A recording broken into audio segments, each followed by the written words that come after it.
As my niece and I settled in for a night of house sitting at my elder brother's place while he and his wife were away, a curious moment unfolded. Amid our lively discussions about our plans for the following day, my niece surprised me by indicating she was ready for bed. With swift determination, she slipped into the closet without hesitation, leaving me momentarily stunned. Hastily reaching out to stop her, I was met with a puzzled look. I'm Melissa, a 24-year-old housewife, and my brother, 5 years my senior, has always been a steadfast presence since we lost our parents early in life. Our bond remained strong even after we both married, and we continue to lean on each other for support. While my in-laws are wonderful, they reside in Alaska, making it challenging to rely on them for immediate assistance. As for my brother Sam and his wife, their union was hastily arranged after a clash with her parents, leading to an ongoing estrangement. With no nearby relatives to lean on, our bond of unwavering support flourished. It grew even stronger when Sam and his wife welcomed their daughter, closely followed by the arrival of a little girl into my own family 4 years later. Living in the same city, the daughters became inseparable, akin to true sisters. As the years passed and my niece Sarah approached her 10th birthday, Sam shared his plans for a special 10th wedding anniversary trip. "Melissa, would you mind looking after Sarah while we're away?" Sam's request came with a touch of hesitation. "It's just a short overnight trip nearby, but we thought it'd be nice to have some time alone." I readily agreed, eager to assist.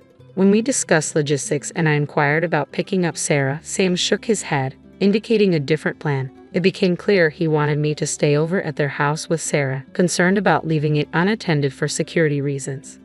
I playfully teased Sam about his excessive concern but eventually relented, opting to spend the night alone. I left my daughter, who still harbors some sleepover jitters, in the care of my husband. On the day of their anniversary getaway, I headed to Sam's house. Holding Sarah's hand, we bid farewell to her parents. She seemed a tad apprehensive as she watched them depart, but our house-sitting escapade was about to commence.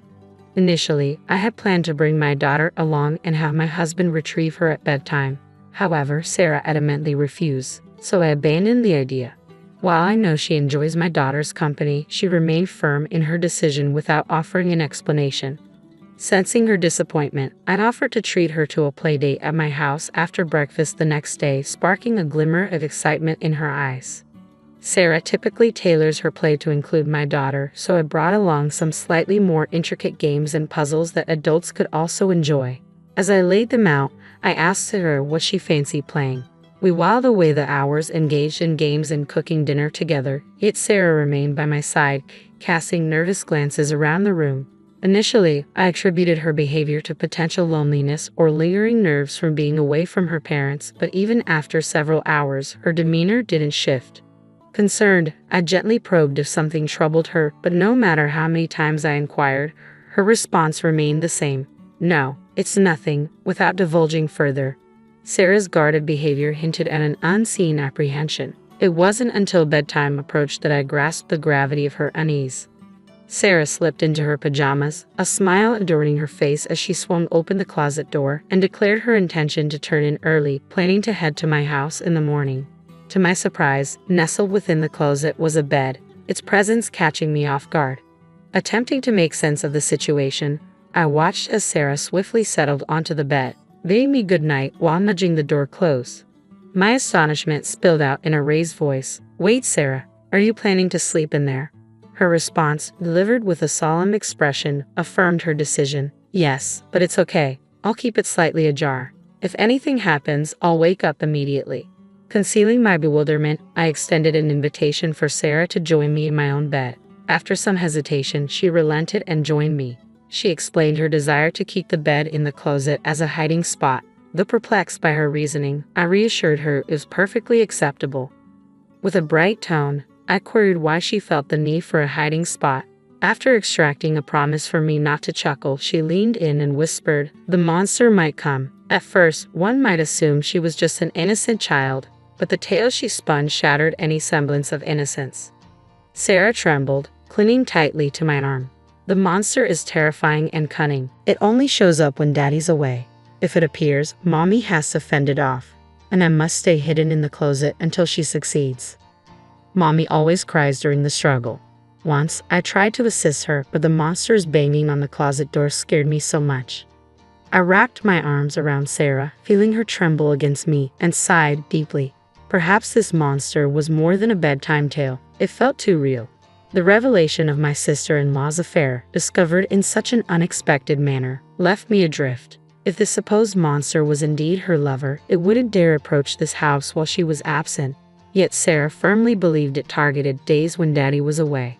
As I observed Sarah's vigilance throughout the day, her proximity a shield against potential threats, my heart ached. Considering the gentle soul of my niece and my brother's unwavering trust in his wife, anger swelled within me towards my sister-in-law.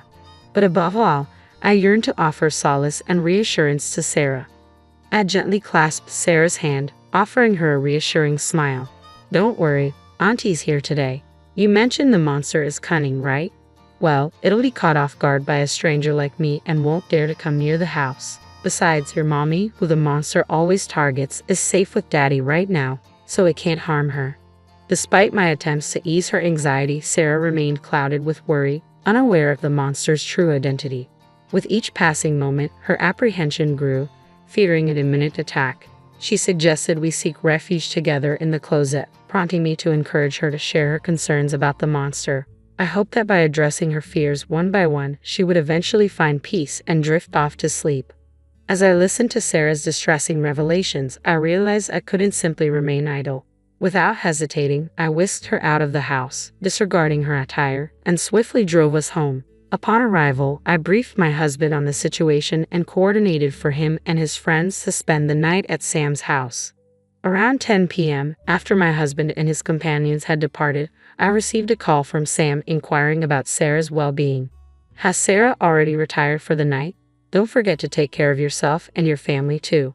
Ensure the house is securely locked. Good night," he advised before bidding farewell. After inquiring about Sarah, Sam urged me to ensure the door was securely locked before retiring for the night. His stern warning resonated deeply, and I fought to steady my voice as I assured him. Once the call ended, I glanced at the peaceful slumber of Sarah and my daughter, steeling myself to confront the lurking menace. The following morning, my husband returned from my brother's house, and my emotions swirled with a mixture of fear and anger as he recounted the events of the previous night. Relief washed over me, knowing my actions had been justified. We spent the remainder of the day at home, anxiously awaiting my brother and his wife's arrival to retrieve Sarah. Upon laying eyes on me, my brother's demeanor shifted to stern interrogation. He demanded to know why Sarah and I had departed his house during the night. "Why didn't you stay put as I instructed? I explicitly warned you not to leave. You claim to understand, so what possessed you to return home on your own?" His accusations left me feeling uneasy, prompting me to question how, while on a trip, he was aware of our absence. Avoiding direct eye contact, he reluctantly confessed, "We provided Sarah with a smartphone equipped with GPS." His revelation contradicted his earlier insistence on not leaving the house during our phone call the previous night. If he had indeed monitored the GPS, he would have easily discerned our departure. Suppressing my urge to confront Sam then and there, I maintained a composed demeanor, mindful not to disturb the children in the adjacent room. "By the way, did you have visitors last night?" My brother's tone shifted, his concern palpable. "Two unfamiliar men showed up at your house late. Who are they? Why would they come to a house that's meant to be occupied only by Sarah and you in the dead of night?" His voice quivered, though not from fear of the unknown intruders, but from a different source altogether. As he spoke, it became evident he was treading cautiously, his eyes darting around. "About those men," I pressed for clarification, but my brother's attempts at evasion were interrupted by his wife, Kate. Whether she was anxious about further discussion or for other reasons, she abruptly called for Sarah and declared they were heading home. As Sarah emerged from another room upon hearing her mother's call, Kate seized her hand with an unmistakable force. Abruptly, Sam's demeanor shifted, his words carrying an abrupt finality. "I can't forgive what happened, but we're leaving today," he declared, urging Sarah to depart the room. Despite my efforts to dissuade them, my brother and his wife remained resolute in their decision to leave. Ignoring my pleas, they pressed on without a backward glance. Witnessing Sarah's resistance to her parents' departure, I swiftly drew her close. "What's going on?" Kate's startled cry echoed as she released Sarah's hand, but I shielded the child behind me, creating a barrier between us and the departing couple. Amidst their hostile tirade, my husband and I stood firm, adamantly refusing to surrender Sarah. As they advanced toward us with fury in their eyes, we managed to usher them out of the room, firmly asserting our stance against allowing Sarah to be taken away. Swiftly, a waiting police officer intervened, promptly detaining the agitated couple. Confusion reigned as the officers attempted to contact my brother and his wife.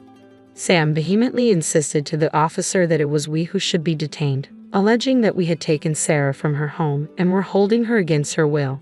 My sister and her husband have abducted her from her rightful place. Please rescue her swiftly, he implored, despite our protests. Our daughter, emerging from the chaos, sought refuge behind me, engaging Sarah in a bewildered conversation, affirming she was not being held against her will. Sam's stern demand for Sarah to accompany him fell on deaf ears as she clung to my side, paralyzed by her father's towering anger. Kate remained silent beside the officer, casting furtive glances at Sam, hinting at an unspoken message intended for him and Sarah. As the officer restrained Sam, who was causing a scene at the entrance, my husband intervened, holding his smartphone aloft. Sensing the tension, I ushered Sarah and our daughter back into the adjacent room, urging them to close the door to muffle any sounds. With their safety ensured, my husband silently played a video he had recorded in my brother's house the previous night. As the footage unfolded before their eyes, a ghostly pallor washed over the couple's faces, betraying the shock of realization. The video unfolded with eerie precision, capturing the quiet turning of the house key followed by the stealthy entrance of two unknown men, seemingly armed with a duplicate key. Their jovial demeanor upon entering, coupled with mentions of my brother's name, sent shivers down our spines. "You guys are ghosts too, huh?" they quipped, followed by a chilling joke about discounted rates, invoking my familial connection. With smirks etched across their faces, they directed their attention to my husband and his friends. Evading direct inquiries, my husband's friend offered a vague response, prompting one of the men to boast about the sum paid, hinting at a close relationship with my brother and his wife. Their unsettling remarks took a darker turn as they casually mentioned their plans involving Sarah. As the camera caught a glimpse of their profile, a sinister aura emanated, rendering them more villainous than any mere monster. From my vantage point, the screen remained obscured, but the chilling audio alone sent shivers down my spine. Following the playback, my husband's friends wasted no time interrogating the intruders, probing into their frequent visits and habitual pairings. Their inquiries soon turned to Sarah and me, a sense of urgency tainting their tone. My husband's terse admission of our absence seemed to jolt the intruders into reality, realizing the gravity of their situation. With mounting tension, the men made a hasty exit, their hurried departure leaving lingering questions in their wake. Whether they had overlooked my husband's recording until the last moment or deliberately concealed its existence remained unclear. My brother, appearing visibly shaken, vehemently protested his ignorance, clinging to the belief that he was being framed. However, the damning evidence presented in the video, entrusted to me and young Sarah by my brother, shattered any lingering doubts. His feigned ignorance failed to sway anyone, leading to his apprehension by the authorities. Kate, though feigning innocence, found herself under scrutiny as well, her involvement questioned by the officers who had heard Sarah's testimony. Consequently, both Sam and Kate were escorted into custody, their roles in the unfolding drama under intense scrutiny. During the police investigation, Sam and Kate eventually came clean, leading to their arrest. Shockingly, Kate had been orchestrating the lucrative scheme, inviting men to their home while Sam was away at work and profiting from their visits. When she realized there was a demand for children, she exploited Sarah, carefully skirting the law to assist her mother, who was under pressure from unsavory individuals. Innocent Sarah, unaware of the sinister motives, innocently posed for photos which Kate used to entice potential clients. These were innocent snapshots, devoid of any suggestive content, captured with a disposable camera and only lent out to interested parties, never sold. While I detested Kate for her actions initially, it seemed like a matter that didn't directly concern my husband and me. However, things took a darker turn when Sam not only condemned but actively participated in the exploitation, rather than reprimanding his wife or protecting their daughter. So, instead of addressing the issue, Sam decided to expand the operation, recruiting men to become clients, believing that more employees would lead to increased revenue. With this simple yet flawed logic, he devised a plan to involve me in his business. Knowing I would never willingly agree, he resorted to coercion, using the threat of exposing the photos as leverage. Their scheme took a sinister turn when they carefully selected a day when the neighbors were absent, locking both Sarah and me inside their house. Then, without a second thought, they exchanged their house key for a large sum of money and departed on a pre-planned vacation, leaving us behind. Unbeknownst to them, Sarah, who had always dutifully obeyed their commands, chose to reveal the truth in order to protect me. Despite her limited understanding of the conversations, Sarah sensed the danger lurking around us, and she confided in me, unveiling the nightmarish reality of Sam's household. Faced with this revelation, I implored my husband to capture the perpetrator's activities on camera that very night. Their inadvertent disclosure provided crucial evidence for the police, prompting swift action upon my report. Simultaneously, I notified child welfare services to ensure Sarah's safety. From the vantage point of the police bus, we watched as Sam and Kate were apprehended at their doorstep, finally shielding Sarah from their grasp. Despite being first-time offenders, the severity of their crimes, including violations of child welfare and anti-prostitution laws, warranted their imprisonment. The police emphasized the gravity of the situation, particularly the implications of the stored images of the child, which could never be completely eradicated once leaked online. The chilling reality of their actions struck me to the core as the police relayed this information. Fortunately, Kate hadn't digitized or sold the photos of Sarah and had kept them securely stored, averting any potential leaks. It's baffling to comprehend how my once kind and dependable brother Sam could devolve into such a monstrous figure. Until then, our relationship had been characterized by mutual support, making it all the more frightening to realize how deeply he had descended into darkness. Despite their arrests, I still grapple with the enormity of their actions. Following Sam and Kate's apprehension, the authorities also interrogated the other individuals involved. Initially, they attempted to claim innocence, arguing that it was merely an attempted crime. However, the discovery of a child's photograph in their possession and the revelation of additional criminal activities confessed by Sam and Kate during the investigation led to their arrest on multiple charges. After dealing with the monsters and their associates, our next concern was Sarah's well-being.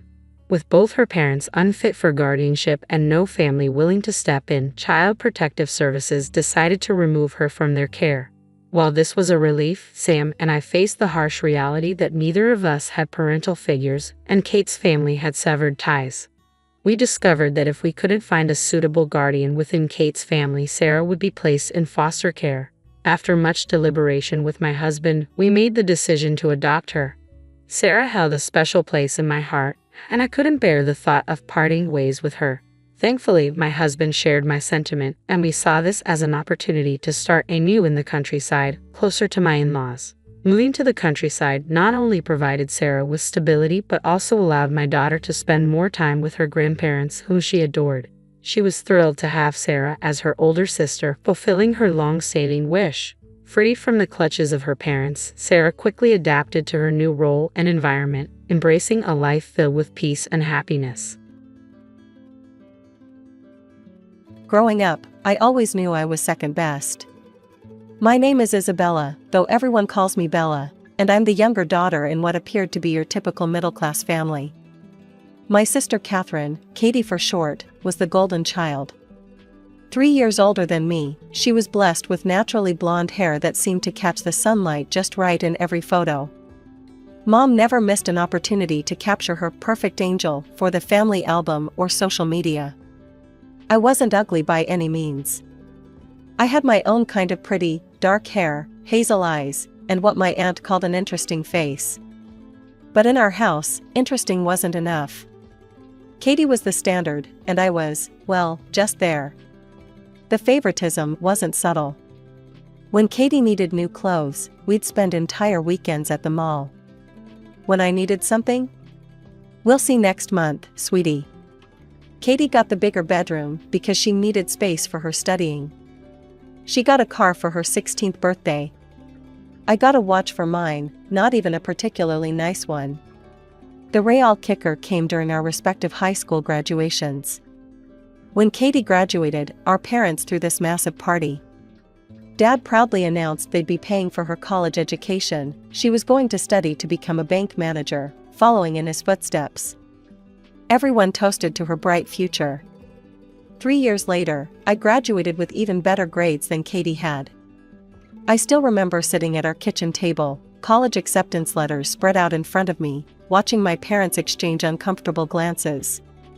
"Honey," Mom started, not quite meeting my eyes, "we just don't have the money for college right now. The market's been tough, and with Katie's tuition." Dad jumped in, "Maybe you could work for a year or two, save up some money?" I sat there, stunned into silence. The same parents who had just bought Katie a new laptop for college were telling me they couldn't afford my education. That night, I cried myself to sleep, but it was the last time I would cry over their favoritism. The next morning, I started job hunting. Within a month, I landed a position as a maid at the Grand Plaza Hotel, the fanciest hotel in our city.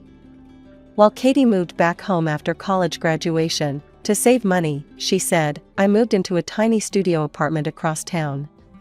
Living on my own was tough at first, but it beat staying at home watching Katie bask in our parents' endless attention.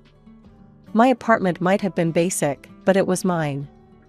Every night when I came home exhausted from work, I felt a sense of pride knowing I was making it on my own. I threw myself into my work at the Grand Plaza Hotel.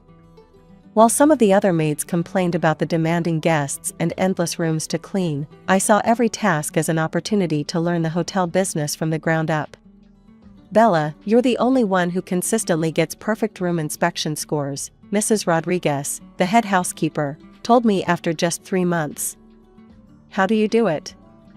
"I just try to think about what I'd want if I were staying here," I replied, straightening my uniform. Within 6 months, I was promoted to head maid. That's when I first met him, James Richardson, the guest in room 742. He was probably in his mid-40s, distinguished looking, with salt and pepper hair and expensive suits. I noticed him watching me one morning while I was supervising the cleaning of the 7th floor. "Miss," he called out, "could I have a word?" What started as a simple request about extra towels turned into a 15-minute conversation about hotel operations. The next day, he happened to run into me again. And the next. And the next. "Join me for dinner tonight," he suggested casually on his 5th day at the hotel. "I know a lovely restaurant downtown." I straightened my shoulders and looked him directly in the eye. "Mr. Richardson, I appreciate the invitation, but I need to be clear, if you're looking for a temporary arrangement during your stay, I'm not interested." Instead of being offended, he laughed. "Fair enough. But my invitation stands, just dinner, nothing more." I declined politely but firmly. He continued to be friendly, but respectful, for the remainder of his 3-week stay. The day he checked out, he left me a business card with his number. I tucked it away and thought that would be the end of it. 2 weeks later, everything started changing.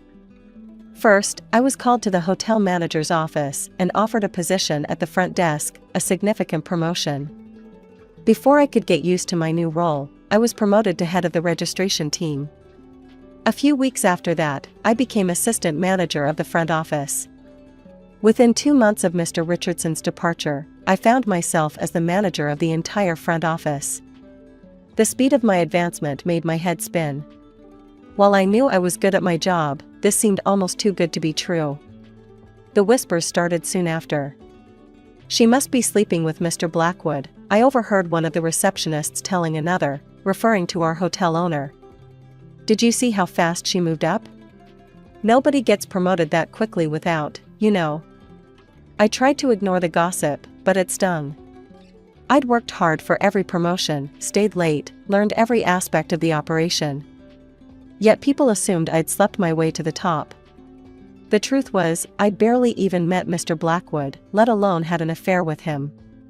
One Monday morning, Mr. Blackwood's secretary called to schedule a meeting. My stomach churned. These unexpected meetings usually meant trouble. I knocked on his office door precisely at 2 p.m. "Come in, Bella," he called out. "Please, have a seat." Mr. Blackwood was a tall man in his 60s, with kind eyes that always seemed to be evaluating something. He shuffled some papers on his desk before looking up at me. "You've done exceptional work here," he began.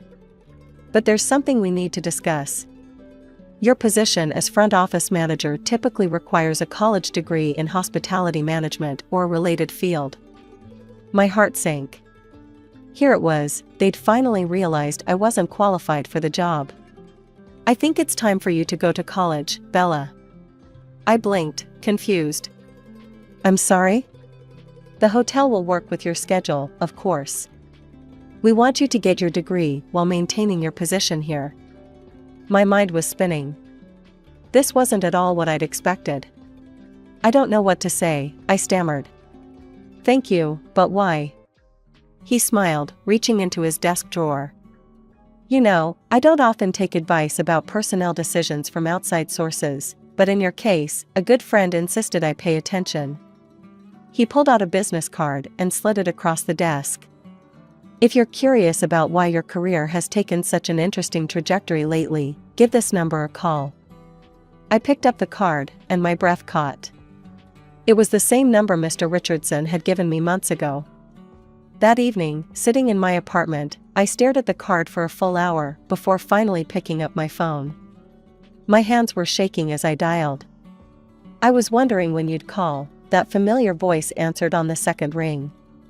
You're friends with Mr. Blackwood? I managed to ask. James chuckled. We've known each other for 30 years.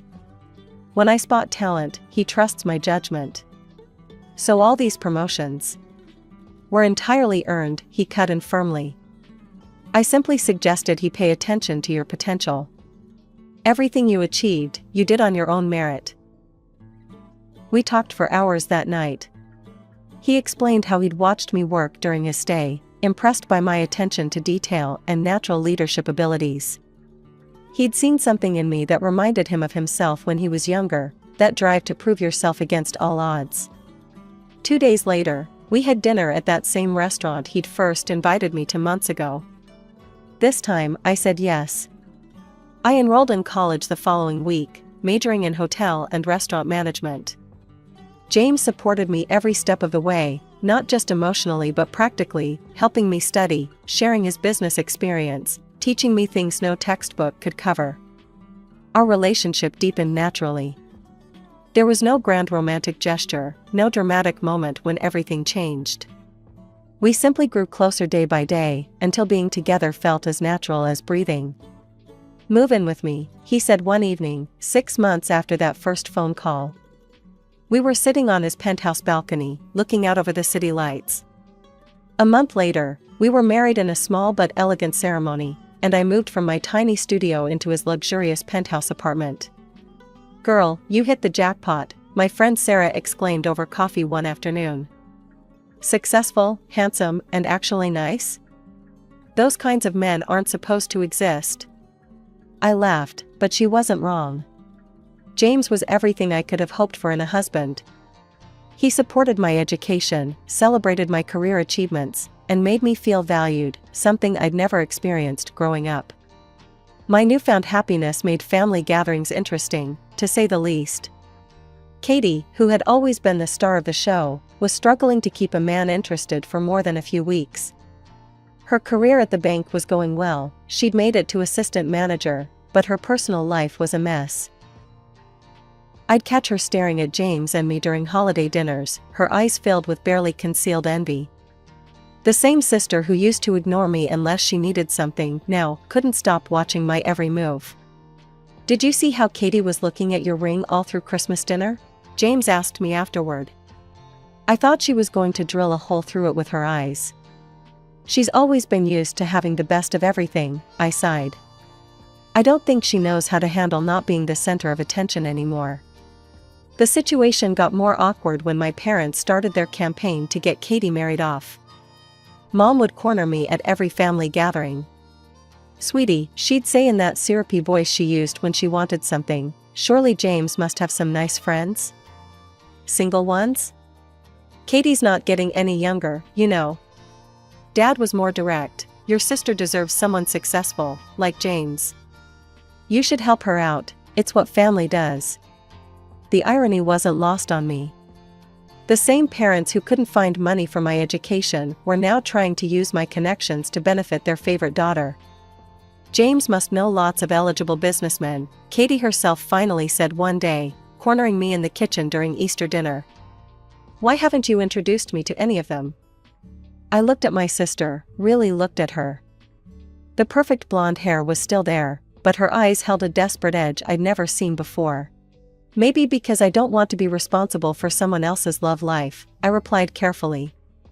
Besides, relationships aren't about just finding someone wealthy, Katie. Easy for you to say, she snapped. You already got the rich husband. I walked away from that conversation knowing I'd made the right choice to keep my distance. Something about Katie's attitude toward finding a wealthy man made me uncomfortable. It felt less like she wanted love and more like she was hunting for a prize. I thought I'd finally found my happily ever after. The next 2 years seemed to prove me right, at least on the surface. But slowly, almost imperceptibly at first, things began to change. It started with small things. James began coming home later and later from work. His business trips, which used to be occasional, became more frequent.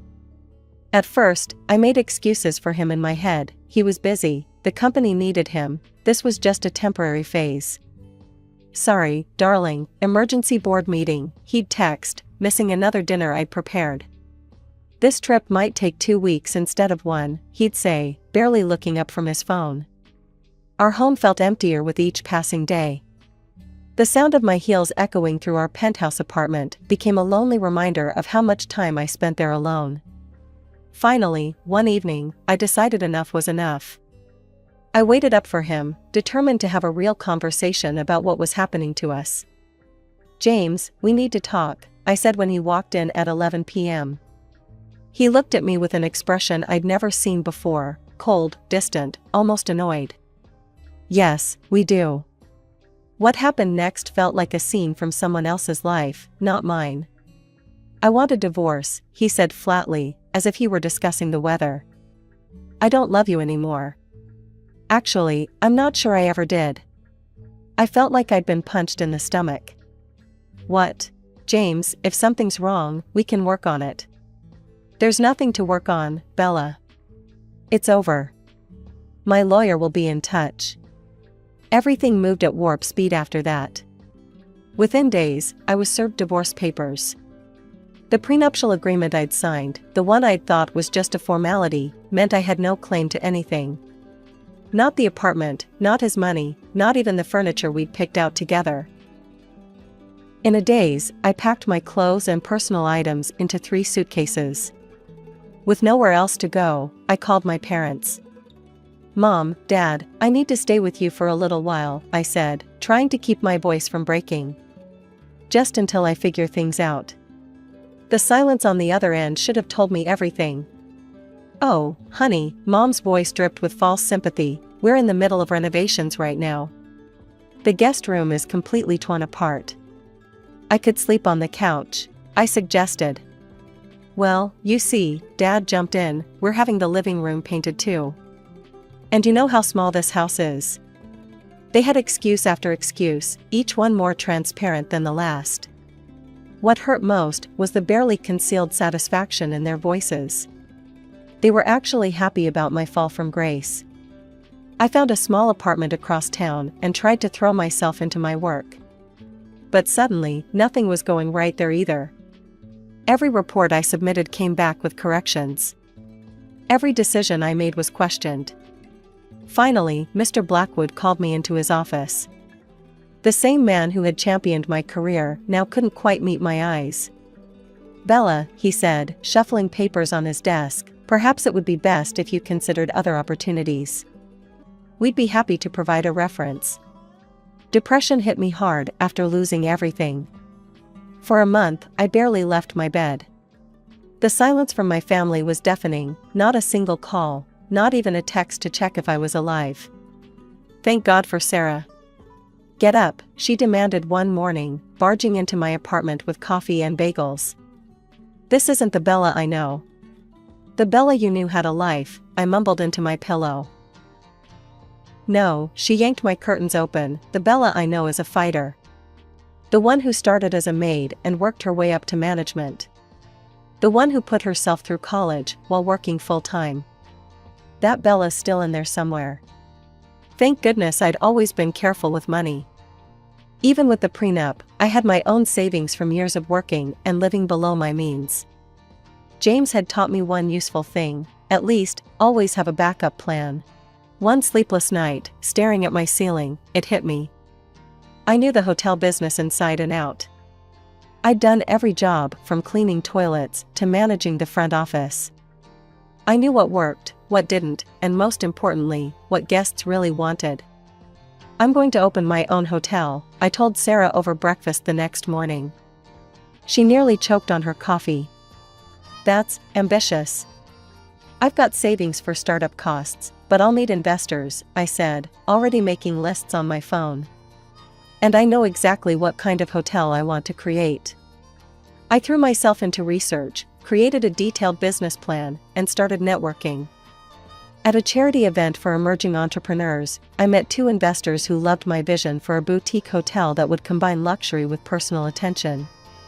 The first year was brutal. I worked reception during the day, did paperwork at night, and filled in for every position when needed.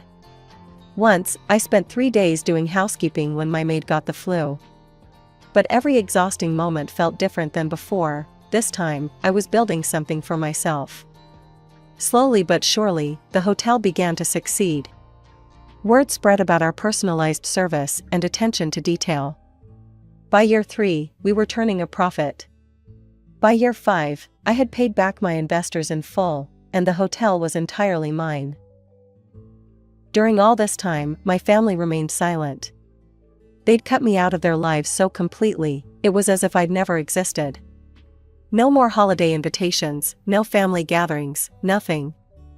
At first, it hurt, but gradually, I realized it was a blessing. Their absence meant no more comparisons, no more subtle put-downs, no more feeling like I wasn't enough. I did occasionally check Katie's social media, old habits die hard, I guess. That's how I learned she'd finally found her rich man and had a baby. Her posts were full of designer baby clothes and exotic vacations. She seemed to have everything she'd always wanted. 2 years passed like a whirlwind. The hotel wasn't just successful, it had become the city's go-to destination for travelers seeking luxury with a personal touch. Travel bloggers regularly featured us in their content, praising our unique approach to hospitality. We should do something to give back to the community, I told my management team one morning. Something big. That's how the idea for our first charity gala was born. We transformed the hotel's grand ballroom into a glittering wonderland, invited local celebrities, business leaders, and press. The event aimed to raise money for educational scholarships for underprivileged students, fitting, given my own history with education. The gala was a massive success. Local TV stations covered it, online news sites ran features about the rags to riches story of the hotel's owner, and suddenly, I found myself in the spotlight. 3 days later, my front desk manager called my office. "Ms. Bennett, your parents are in the lobby. They're quite insistent about seeing you. They say they won't leave until you come down." I took a deep breath, straightened my suit jacket, and headed to the lobby. There they were, Mom and Dad, looking older but just as entitled as ever.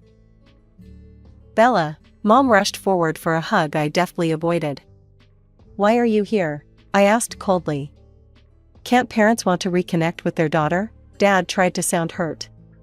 "We've seen how successful you've become. We're so proud." "Proud?" I laughed bitterly.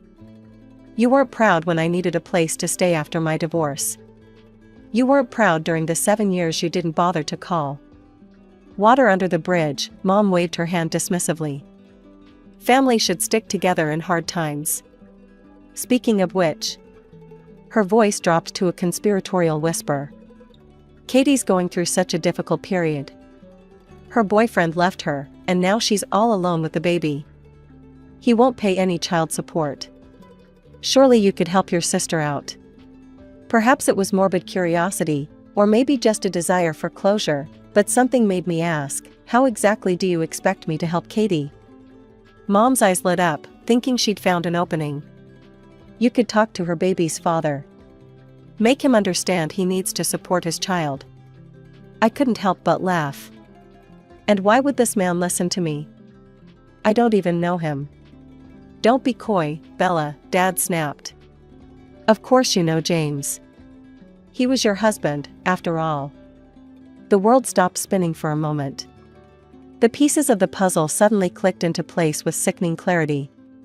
My sister's mysterious rich boyfriend. My parents' sudden distance. The timing of my career's collapse. James? I whispered. Katie and James? Well, it's not like it was planned, Mom said defensively. These things just happen. These things just happen? My voice rose. My husband and my sister? And you knew? You knew all this time? Katie and James fell in love, Dad said, as if that explained everything. We couldn't very well take sides. Couldn't take sides? I was nearly screaming now. You absolutely took sides. You cut me out of your lives. You refused to help me when I had nowhere to go. And now you have the audacity to come here and ask for my help. Don't be so dramatic, Mom huffed. Everything worked out for the best. Look at you, you have your own hotel now. So James did the right thing, having you fired from your old job. Katie thought it would be too awkward having you work there. I stared at my parents, these people who had raised me, who were supposed to love and protect me. In that moment, I saw them clearly for the first time, not as the parents who had favored Katie, but as willing accomplices in destroying my life. Get out, I said quietly. Now, Bella, Mom started. Get out, I screamed. Security. 2 of my security guards appeared instantly. These people are banned from the premises, I told them, my voice shaking with rage. They are never to be allowed in this hotel again, under any circumstances. Escort them out. You ungrateful little, Dad began, but the guards were already moving them toward the door. You'll regret this, Mom shouted. Family is all you have. No, I called after them. Family is supposed to love you, support you, protect you. You're not family. You're just people who happened to raise me. That was the last time I spoke to my parents. Through mutual friends and social media, I've heard snippets of what happened after. Katie and James's relationship imploded spectacularly. She posts daily rants about him on social media, calling him every name in the book, while he threatens her with lawsuits for defamation. My parents lost most of their retirement savings in a bad investment and had to downsize their house. Meanwhile, my life has taken a wonderful turn. 6 months ago, I met Michael at a hotel industry conference. He's kind, successful in his own right, and most importantly, he loves me for who I am, not what I can give him. We're getting married next spring. Sometimes, late at night, I scroll through Katie's angry social media posts about James, watching their dirty laundry being aired for all to see. I find myself laughing at the cosmic justice of it all. My sister, who thought she'd won it all by stealing my husband, now posts daily sob stories about being a single mom. James, who thought he'd upgraded to the better sister, is watching his reputation get dragged through the mud. And me? The sister they thought they'd destroyed? I'm thriving. My hotel is expanding to a second location next year. Michael and I are planning our future together. And most importantly, I'm finally free from the toxic family that never really loved me. Sometimes the best revenge isn't getting even, it's living well and watching karma do its work from a safe distance, preferably with a glass of champagne in hand. My name is Sandra, and I'm the second child in a family of retail workers. My parents were always busy, rushing between work and various development courses they attended with my older brother. As for me? Well, I was the afterthought. From my earliest memories, it was clear who the star of our family show was. My brother got everything first, the newest toys, the latest gadgets, all the attention. Me? I got his hand-me-downs. And yes, that included his clothes, which was particularly tough since, you know, I was a girl who desperately wanted to wear something feminine for once. The only real bright spot in my childhood was my grandmother, Mom's mother.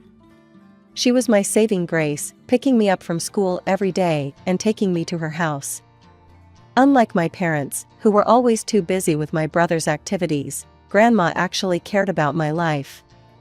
"How was school today, sweetheart?" she'd ask, her eyes twinkling with genuine interest as we walked home. "Did you learn anything exciting?" She was the one who showed up at parent-teacher meetings, who checked my homework, who actually knew what was happening in my life.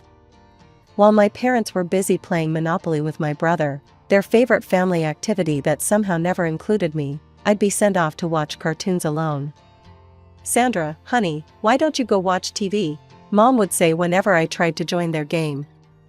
"The rules are too complicated for you." That was pretty much how things went in our house. I learned early on to be self-sufficient, cooking my own lunch, cleaning my room, doing my homework without help. It wasn't that my parents were bad people, they just had their golden child, and it wasn't me. But looking back now, I can see how those early experiences shaped me.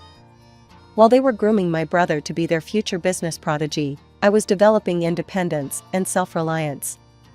I learned to take care of myself, to find my own path, and most importantly, to recognize the value of having someone like my grandmother in my corner. Everything changed the day I bought that superhero comic book. I'd saved up my pocket money for weeks, counting every penny until I finally had enough. Standing in front of the magazine rack, I felt like I was about to discover a whole new world, and I was right. "Are you sure you want to spend your money on that?" the store clerk asked, probably used to kids buying candy instead. "Yes, I'm sure," I replied, clutching my precious purchase. That night, I couldn't sleep. The artwork in the comic book was mesmerizing. I found myself tracing the lines with my fingers, studying how the artists created movement and emotion with just ink and paper. The next morning, I grabbed some notebook paper and started drawing. At first, my sketches were rough, stick figures with wobbly lines. But I practiced every chance I got. During lunch breaks, after homework, even during some classes, sorry, math teacher. Soon, my drawing started improving, and that's when an idea hit me. "Hey, what if we created our own superhero?" I suggested to my friends during lunch one day. "Someone different from the usual ones." "Like what?" my friend Lisa asked, genuinely interested. "What about a hero who helps homeless animals and kids in need?" I suggested, already sketching in my notebook. "No fancy superpowers, just someone who actually cares." My friends loved it. We started working on it together, coming up with stories during lunch breaks. I'd draw rough sketches, and we'd all contribute ideas. Our hero became real to us, a regular person who chose to make a difference. Ms. Thompson, our homeroom teacher, caught us passing around our latest comic story during class one day. Instead of getting angry, she asked to see it. I nervously handed over our work, expecting detention. "Sandra, this is remarkable," she said, flipping through the pages. "Would you consider doing something like this for the school newspaper?" Before I knew it, our little comic was appearing in the school paper. Other students started coming up to me in the hallways, asking about the next installment. For the first time in my life, I was known for something I'd created, not as someone's sister. My brother noticed the attention I was getting. "It's just some dumb drawings," he'd mutter at home, clearly annoyed that people were talking about me instead of him. Then came career day. Ms. Thompson asked everyone what they wanted to be when they grew up. Without thinking, I stood up and said, "A designer." The whole class erupted in support. "That makes so much sense. Your art is amazing. You'd be perfect for that." Ms. Thompson smiled warmly. "With your talent and dedication, I think that's a wonderful choice, Sandra." I was so excited that I couldn't wait to tell my parents. That evening at dinner, I shared my dream. "A designer?"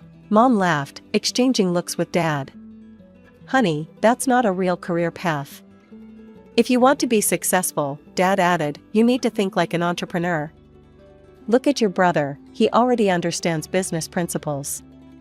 "But I don't want to do business," I protested. I want to create things. Creating things won't pay the bills, Mom dismissed my dream with a wave of her hand. You need to be practical. Hurt and disappointed, I went to the one person I knew would understand, Grandma. When I showed her my drawings and told her about my dreams, her eyes lit up. My talented girl, she said, hugging me tight. Wait right here. The next day, she surprised me with an easel, real canvases, and a set of professional paints. But that wasn't all. She cleared out her spare room, transforming it into a proper art studio just for me. Time moved on, and my brother graduated from high school with all the fanfare you'd expect. The graduation party my parents threw for him was extravagant. They invited the whole family and all his friends. I still remember the day he announced his college plans at dinner, right after the festivities had died down. I got accepted into the economics program, he declared proudly, waving his acceptance letter. I'm going to be the richest businessman this family has ever seen. Just watch me. That's our boy, Dad beamed, raising his glass. Now that's what I call planning for the future. You'll make us all proud. Mom wiped away happy tears. We always knew you were destined for great things. Meanwhile, I was in my final years of high school, splitting my time between regular classes and developing my art portfolio. My little studio at Grandma's had become my sanctuary, walls covered with sketches and paintings. Every new piece felt like another step toward my dream of becoming a designer. I'd spend hours there after school, perfecting my techniques and working on new projects. When graduation finally came around, I'd already been accepted into the design program at the local college. My portfolio had impressed the admissions committee, but my parents' reaction was less than enthusiastic. Well, Mom sighed, looking at my acceptance letter like it was a bill she didn't want to pay. I suppose we'll pay for it. But don't come crying to us when you can't find a job. Art degrees aren't exactly practical. By the time I started college, my brother had already graduated and opened his own auto parts store. My parents couldn't stop talking about it. Every family dinner, every phone call, every conversation somehow circled back to his entrepreneurial spirit. I was just starting to feel comfortable in my college routine, really diving into my design projects and making friends with like-minded creative people, when everything exploded. My parents showed up unannounced one day after my design theory class, catching me as I was walking across campus with my portfolio case. Sandra, we need to talk, Mom said, her tone making it clear this wasn't a casual visit. Her face had that determined look I'd learned to dread over the years. You need to leave college, Dad announced without preamble, standing in the middle of the campus walkway. Your brother needs help at the store. I thought they were joking at first. What? You can't be serious. He's spending too much on employee salaries, Mom explained, as if this was the most reasonable thing in the world. As his sister, you can work for free. It's the least you can do for family. We've always taught you the importance of family. They laid out their plan in excruciating detail. I'd work as a salesperson, handle inventory, make cold calls, and clean the store every evening. All without pay, of course. They'd clearly thought this through, though they hadn't thought about what I wanted at all. And what exactly will my brother be doing while I'm doing all this work? I asked, my voice shaking with anger. I could feel my hands cramping around my portfolio case, my knuckles turning white from the grip. Mom's expression brightened, as if she was explaining something wonderful to a particularly slow child. He'll be managing the store, of course. He has a business degree, Sandra. He's qualified to run things. Your brother has studied for this. I took a deep breath, trying to keep my voice steady, despite the rage building inside me. I'm not dropping out. I've already done an internship at Davidson Design Studio, and they've hinted at a position after graduation. That's what I want, to work as a designer. They even said they've never had an intern with my level of creativity. Mom's laugh cut through the air like a knife. It was loud enough to make nearby students turn and stare, some of them giving me sympathetic looks. Oh, honey. You want to work for someone else's uncle? Be someone's employee? We're offering you a family business, a real future. Do you know how many people would kill for this opportunity? Mom, please, I pleaded, fighting back tears. My portfolio felt heavy in my hands, filled with projects I'd poured my heart into. I don't want to be a salesperson. I don't want to run a business. I want to draw. I want to create. I'm good at it. My professors say I have real talent. Professor Jenkins even said I could have a real future in this field. Talent doesn't pay bills, Mom snapped, her face hardening.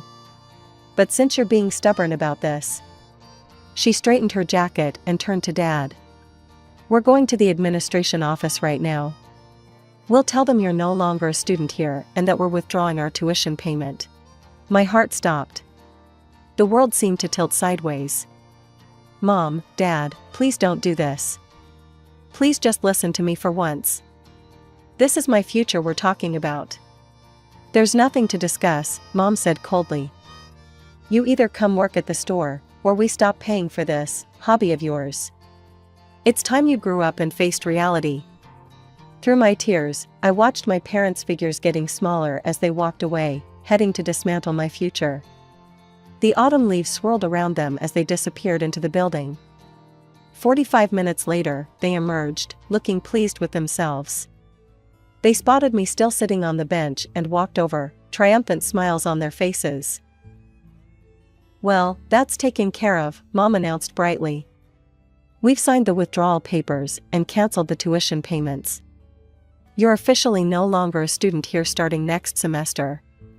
Time to pack up your things and come home, Dad added, as if he was telling me about a surprise party. Your brother needs you at the store first thing Monday morning. Welcome to the real world, Sandra, Mom said, patting my shoulder. Trust me, you'll look back on this day and realize we did you a favor. Now let's go home, you have a lot of packing to do. They turned and walked away, leaving me sitting there with my now useless portfolio and shattered dreams. With shaking hands, I pulled out my phone and called the one person who had never let me down. Grandma, I sobbed into the phone. They're making me leave college. They went to the administration and... Slow down, sweetheart, her calm voice came through. Tell me everything. Through tears, I explained the situation, the store, my brother's needs, my parents' ultimatum, everything. Grandma listened quietly, only occasionally making small sounds of disapproval. Don't pack a single thing, she said firmly when I finished. I'm coming down there tomorrow. This nonsense stops now. You just focus on your studies. True to her word, Grandma arrived 3 days later. I didn't go with her to the administration building, I was too nervous, but when she came out 2 hours later, she was smiling. It's all taken care of, she announced. I've paid for the rest of your education. You're staying right where you belong. I hugged her so tight I thought I might break something. Thank you, thank you, thank you. The peace lasted exactly 6 hours. And all this time, Grandma spent time with me. That's when Mom called her. How dare you interfere? I could hear Mom's voice screaming through the phone from across the room. This is none of your business. Grandma held the phone away from her ear, rolling her eyes. It became my business when you tried to destroy your daughter's future. The yelling continued for several minutes before Grandma simply hung up. Then my phone started ringing. If you don't come to your senses right now, Mom's voice was ice cold, you can consider yourself disinherited. Is that what you want? To throw away your family for some art classes? I took a deep breath, my hand steady for the first time in days. I'm staying in college, Mom. I'm sorry, but I have to follow my own path. Then you're no daughter of mine. The line went dead. An hour later, I saw the Facebook post, heartbroken. Our own daughter has abandoned her family in our time of need. She's chosen selfish pursuits over family loyalty. Please pray for us during this difficult time. The comments section exploded. Aunt Sarah wrote, I always knew she was an ungrateful child. Uncle Jim countered with, let the girl follow her dreams. Cousin Rachel chimed in about family obligations, while my high school friend Emma defended my right to choose my own path. I sat on my bed, reading comment after comment, feeling sick to my stomach. Grandma found me there, still scrolling through the reactions. "Stop reading that garbage," she said firmly, taking my phone away. "You know what? I've made a decision.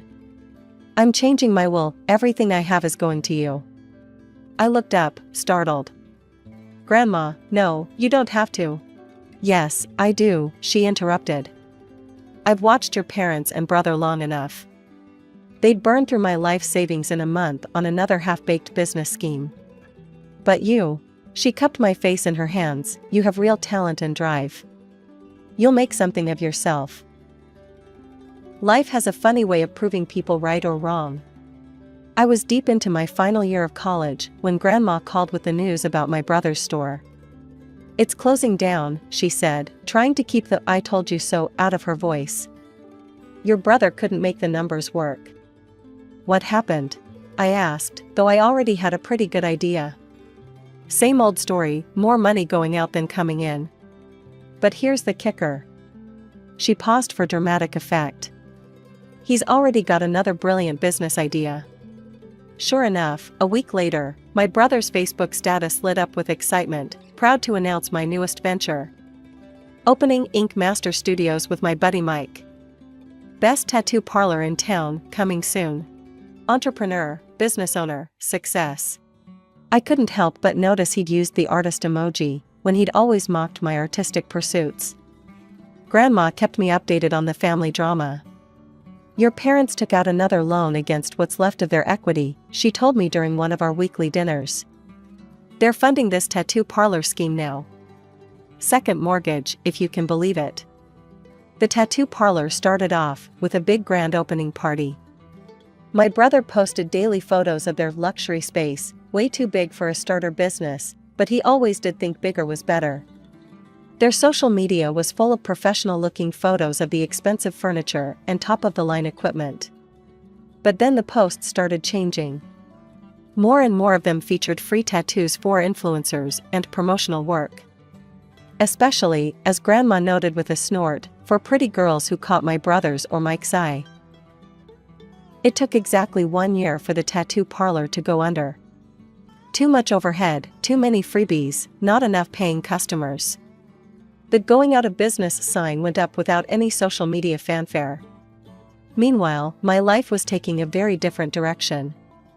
I graduated with honors, my final portfolio stronger than I could have imagined when I first started college. The day after graduation, I got the call I'd been hoping for. "We'd love to have you join our team," said Sarah, the creative director at Davidson Design Studio. "Your internship work was exceptional, and your current portfolio, well, let's just say we'd be crazy to let you go elsewhere." The salary they offered was more than I'd expected for a starting position. Within a month, I'd found a small but charming apartment of my own. It wasn't fancy, just a one-bedroom with good natural light for my artwork space, but it was mine. Every payday, I put a portion of my salary into savings. After watching my family's financial drama unfold, I was determined to build a secure future for myself. My first big project at the firm got rave reviews from the client, and I could feel my professional reputation growing. "See?" Grandma said when I showed her my first big client presentation. "This is what happens when you stick to your guns and follow your talent." The house of cards my parents had built finally came crashing down. 2 business loans, both secured against their house, became impossible to pay when my brother's ventures failed. I heard they're selling the house from Grandma during our weekly calls. Even after selling the house, they were still underwater. They started selling everything else: Mom's precious antique collection, Dad's beloved golf clubs, their matching luxury cars, even Mom's designer handbags she'd been so proud of. The real shock came when my brother announced he was moving to Arizona. "Can't help with the loans," he told them. "Those are in your names, not mine. I need a fresh start." I was at Grandma's house one Sunday afternoon, helping her organize her craft room, when a moving truck pulled up outside.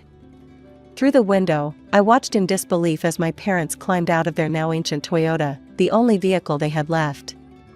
"We're here," Mom announced, walking straight through Grandma's front door without knocking. Where should we put our things? Grandma stood in her hallway, arms crossed. And what exactly do you think you're doing? Moving in, of course, Dad said, already directing movers with their boxes. We have nowhere else to go. Oh, really? Grandma's voice could have frozen hell. And who said you could live here? Mom looked shocked. Mom, we're your family. You can't turn us away. We lost everything because of those loans. You mean the loans you took out to finance your precious son's half-baked schemes? Grandma's eyebrow arched. The same son who abandoned you to your debts. Well, Mom said, lifting her chin. It doesn't matter. I'm your only daughter, I'll inherit this house anyway. We might as well move in now. Grandma's laugh was sharp and cold. Is that what you think? Let me clear something up for you right now. Every penny I have, every brick in this house, is going to Sandra. I've seen how you handle money. You and your son would burn through my life savings in months. Mom's face contorted with rage as she processed Grandma's words.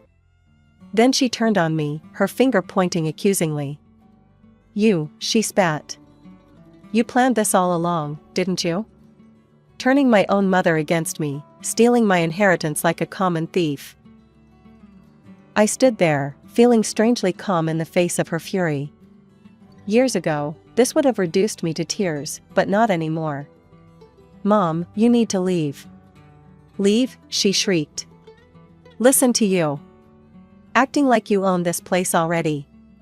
Who do you think you are, giving orders in your grandmother's house? Mom was on a roll now, years of resentment pouring out. You ungrateful little snake. First you abandon the family business, then you turn my mother against me, and now you're standing there acting like you're better than us? Mom, I said quietly, please leave. This isn't your house, and you're not welcome here. Not welcome?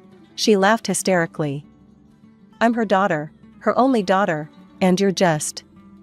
Before she could finish, Grandma stepped forward and wrapped her arm around my shoulders. She's the only person who's ever felt truly at home here, she said firmly. The only one who appreciated this house for more than its monetary value. The only one who filled it with creativity and joy instead of schemes and demands.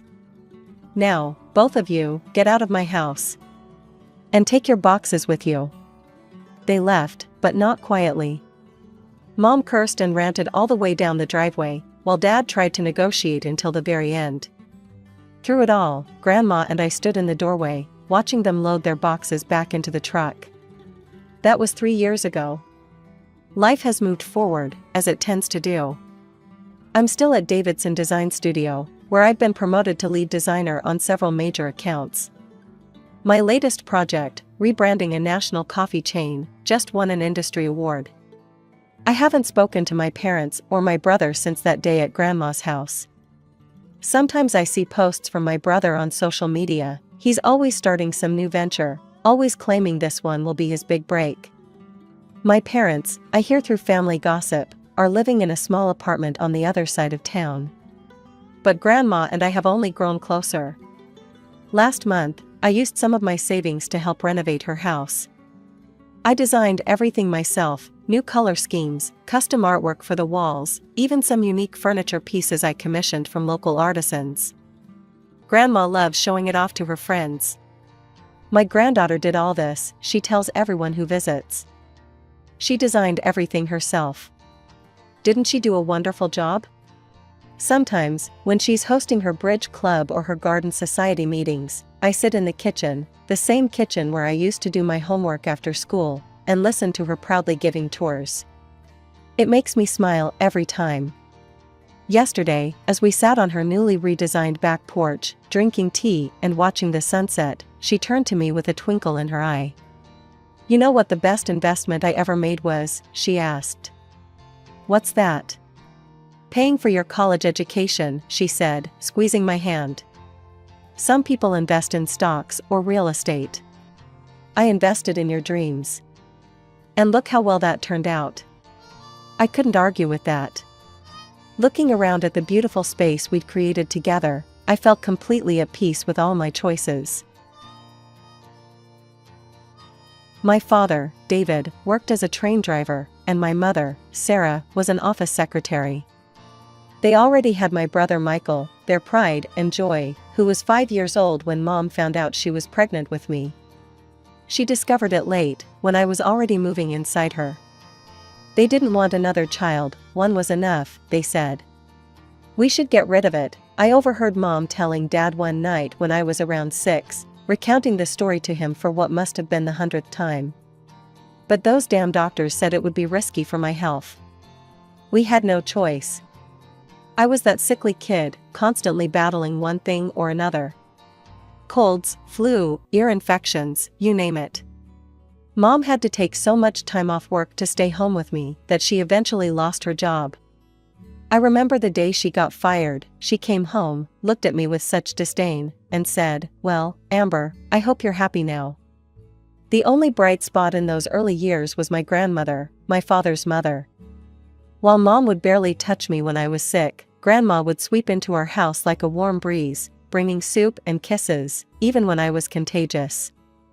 "Come here, my sweet girl," she'd say, wrapping me in her arms while Mom watched from the doorway, shaking her head. "Mom, you'll catch whatever she has," Dad would warn. Grandma would just laugh. "Love is the best medicine," she'd say, kissing my forehead. She helped us financially too, which was the only reason we managed to stay afloat during those years. Mom made sure I knew this, regularly reminding me how much of a burden I was on the family finances. Michael was everything I wasn't: healthy, athletic, the apple of our parents' eyes. While I spent my days in bed or at doctors' offices, he was out playing soccer, winning medals, making our parents proud. They'd beam at him during dinner, asking about his day, his friends, his dreams, while I pushed food around my plate, invisible. Then, almost like magic, when I turned 8, my health took a turn for the better. It was as if my body finally decided to cooperate. No more constant illnesses, no more missed school days, no more doctor visits. Mom was able to go back to work, though her career never recovered to what it had been before. Finally, Mom said when I made it through my first month without getting sick, "Maybe now we can have some normalcy around here." But normalcy, I would learn, didn't mean what I hoped it would. It just meant I was healthy enough to fade into the background of our family portrait, a shadow behind the golden child that was my brother. Grandma kept supporting Dad and our family, making sure we had everything we needed. But what really showed her love for us was when she set up education funds for both Michael and me. Education is the key to everything in life, Grandma would tell us during our weekend visits to her house. Her eyes would sparkle as she spoke about our future. With good education, you can achieve anything you dream of. I spent a lot of time at Grandma's house, not because my parents wanted me to bond with her, but because they wanted time alone with Michael. It became such a routine that I kept a toothbrush and pajamas at her place. "Your parents are taking Michael to his soccer tournament this weekend," Grandma would say, trying to mask the sadness in her voice. "We'll have a girls' weekend, just you and me." I remember one particular Saturday when I was watching TV at her house. Mom had called to say they'd be late picking me up because Michael's basketball game went into overtime. "They won," Grandma said after hanging up the phone. "Your brother scored the winning points." "That's nice," I mumbled, already used to hearing about Michael's achievements. "What would you like to do, sweetheart?" Grandma asked, sitting beside me. "You never talk about your interests." That's when I broke down and told her about the ice skating classes I'd been begging Mom and Dad to let me take. I'd seen the ice rink at the mall and couldn't stop thinking about gliding across that smooth, shiny surface. "Mom said they can't afford it," I explained, picking at a loose thread on my sleeve. "But they just paid for Michael's new soccer gear and basketball shoes last week." A few days later, I worked up the courage to ask about singing lessons. There was a choir at school, and the teacher said I had a nice voice. "Honey, we spend all our extra money on your brother's activities," Mom said without even looking up from her phone. "He's really showing promise in sports. We need to invest in his future." "But Grandma set up education funds for both of us," I argued. "Couldn't we use some of that?" Dad stepped in then, his voice firm. That money is for college, Amber. Michael needs these activities for his college applications. You understand that, right? I didn't understand, actually. I didn't understand why Michael got to try everything he wanted: soccer, basketball, swimming, track, while I sat on the sidelines. I didn't understand why they went to every single one of his games, but never asked what I might want to do. I didn't understand why being their firstborn made him so special and me so forgettable. The pattern continued through elementary school and into middle school.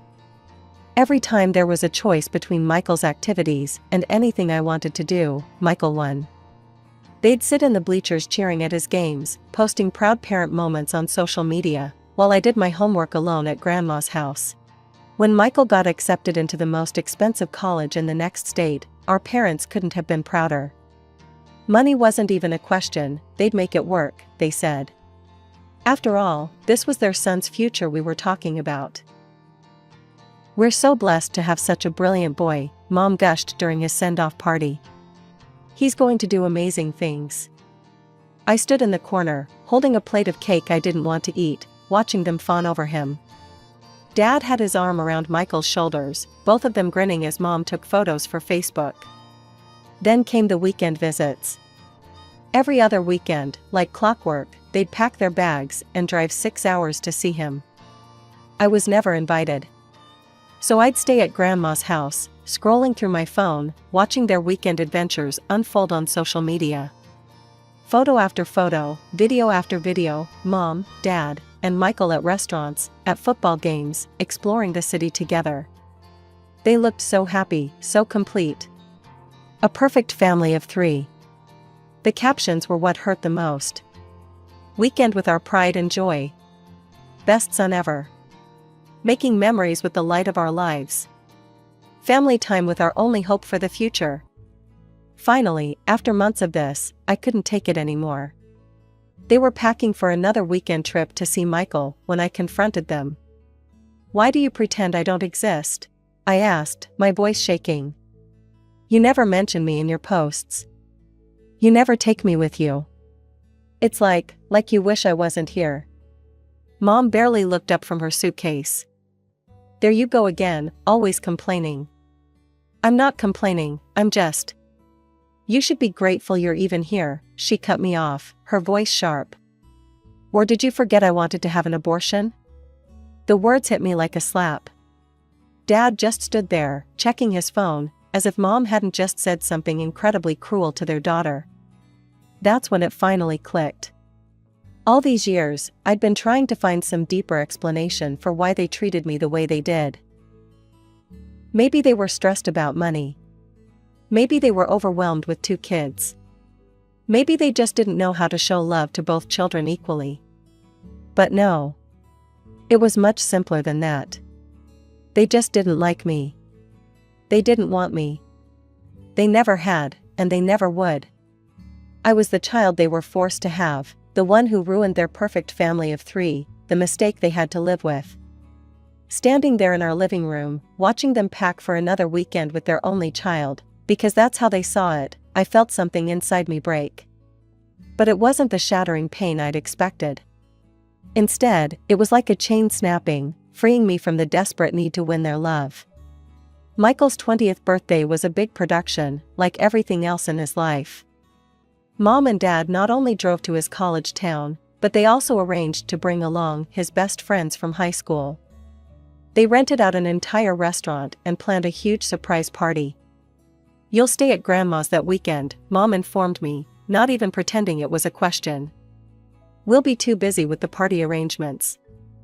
I watched the whole thing unfold through the live stream on Instagram. Mom was doing her usual social media coverage, making sure to capture every moment. Michael's shocked face when he walked into the restaurant. The cheers from his college friends. The emotional speech Dad gave about his only child, making him proud every day.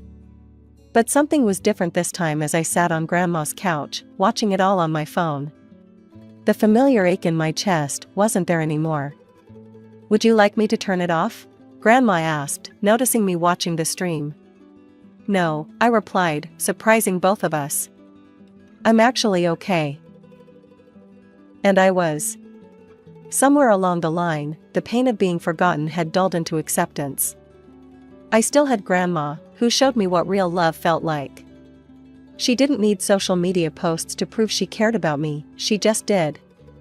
2 years later, when I was 17, Michael graduated from college and dropped the big news: he was getting married. His bride-to-be, Patricia, was 35, divorced, with 2 kids of her own.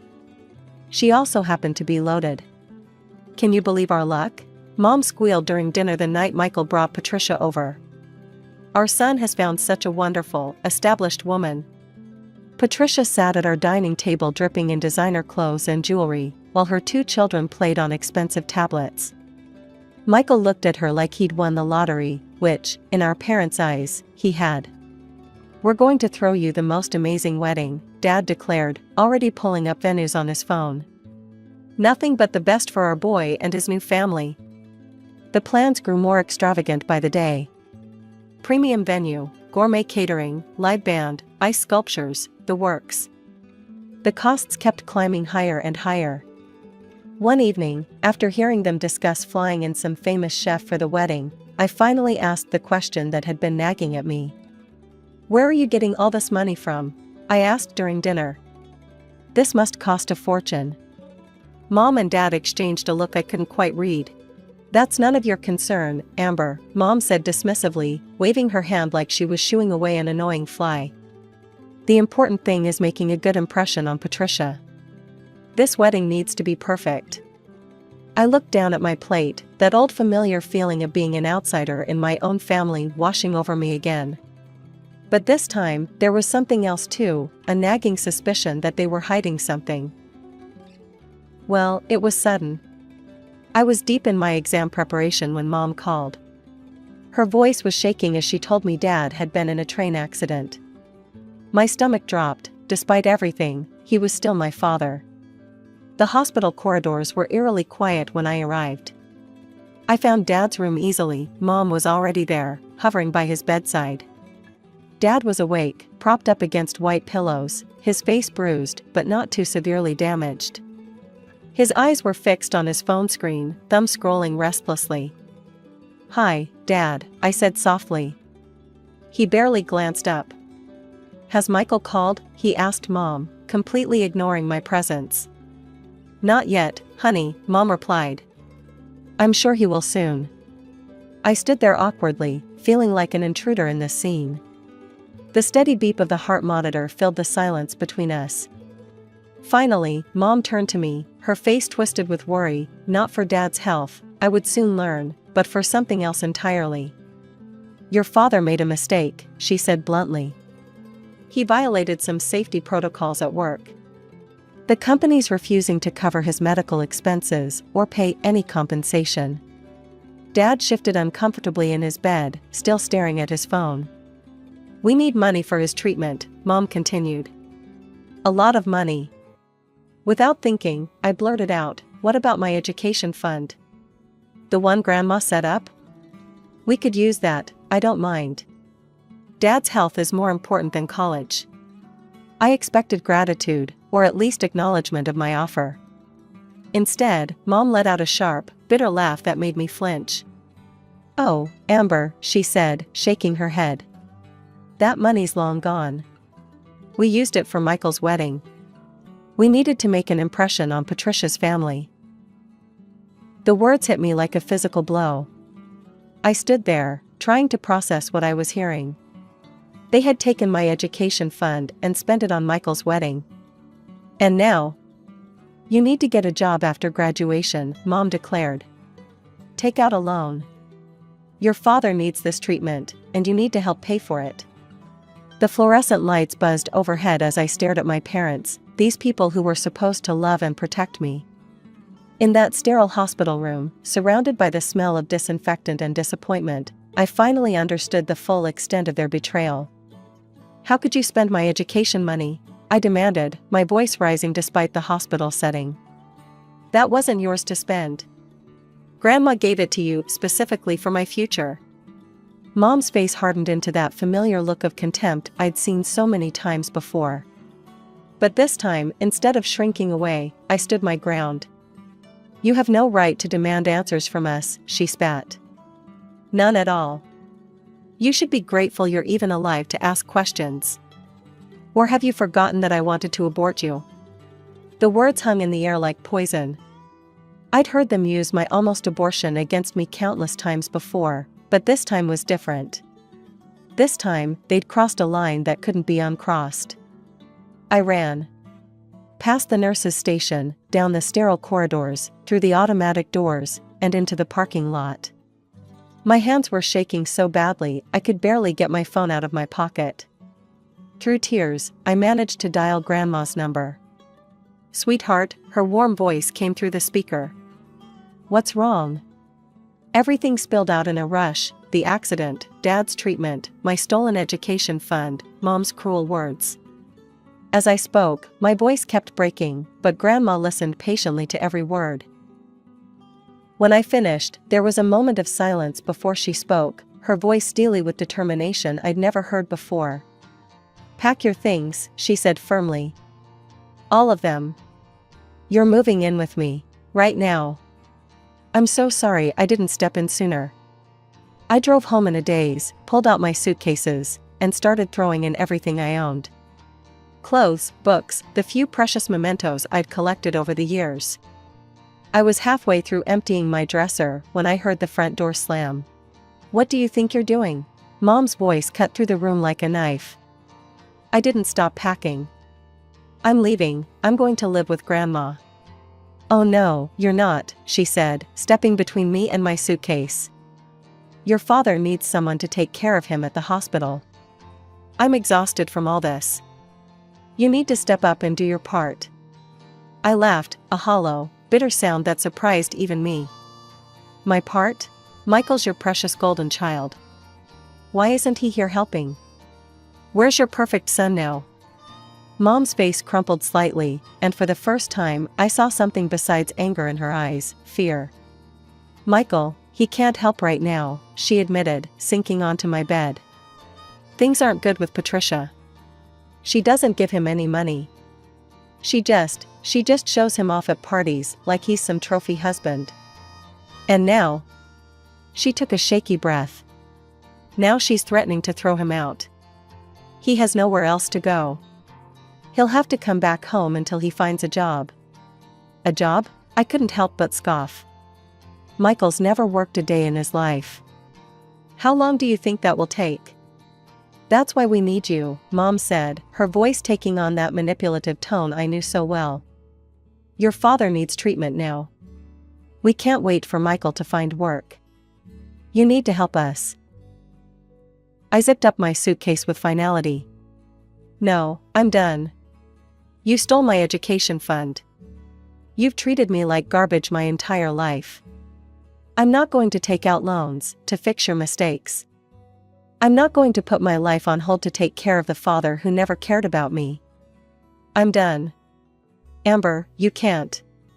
Watch me." I grabbed my suitcases, walked past her frozen figure, and headed for the door. At the threshold, I turned back one last time. "Try asking your only child for help. I'm sure he'll figure something out." The drive to Grandma's house was a blur, but with each mile, I felt lighter. By the time I pulled into her driveway, I was crying again, but this time, they were tears of relief. It took less than 3 days for my mother to turn my departure into a social media spectacle. The same Facebook account that had pretended I didn't exist for years suddenly couldn't stop talking about me. Heartbroken, her first post began. "Our youngest daughter has abandoned us in our time of need. While my husband lies in a hospital bed, she refuses to help her own parents. Instead, she's run away to live with her grandmother. How did we raise such a selfish child?" The comments started pouring in immediately. Distant relatives and family friends who'd only seen the carefully curated version of our family life were quick to condemn me. But then came the other voices, the ones who had seen the truth over the years. My cousin Emma commented, "Are you going to tell everyone how you ignored her for years? Or should I?"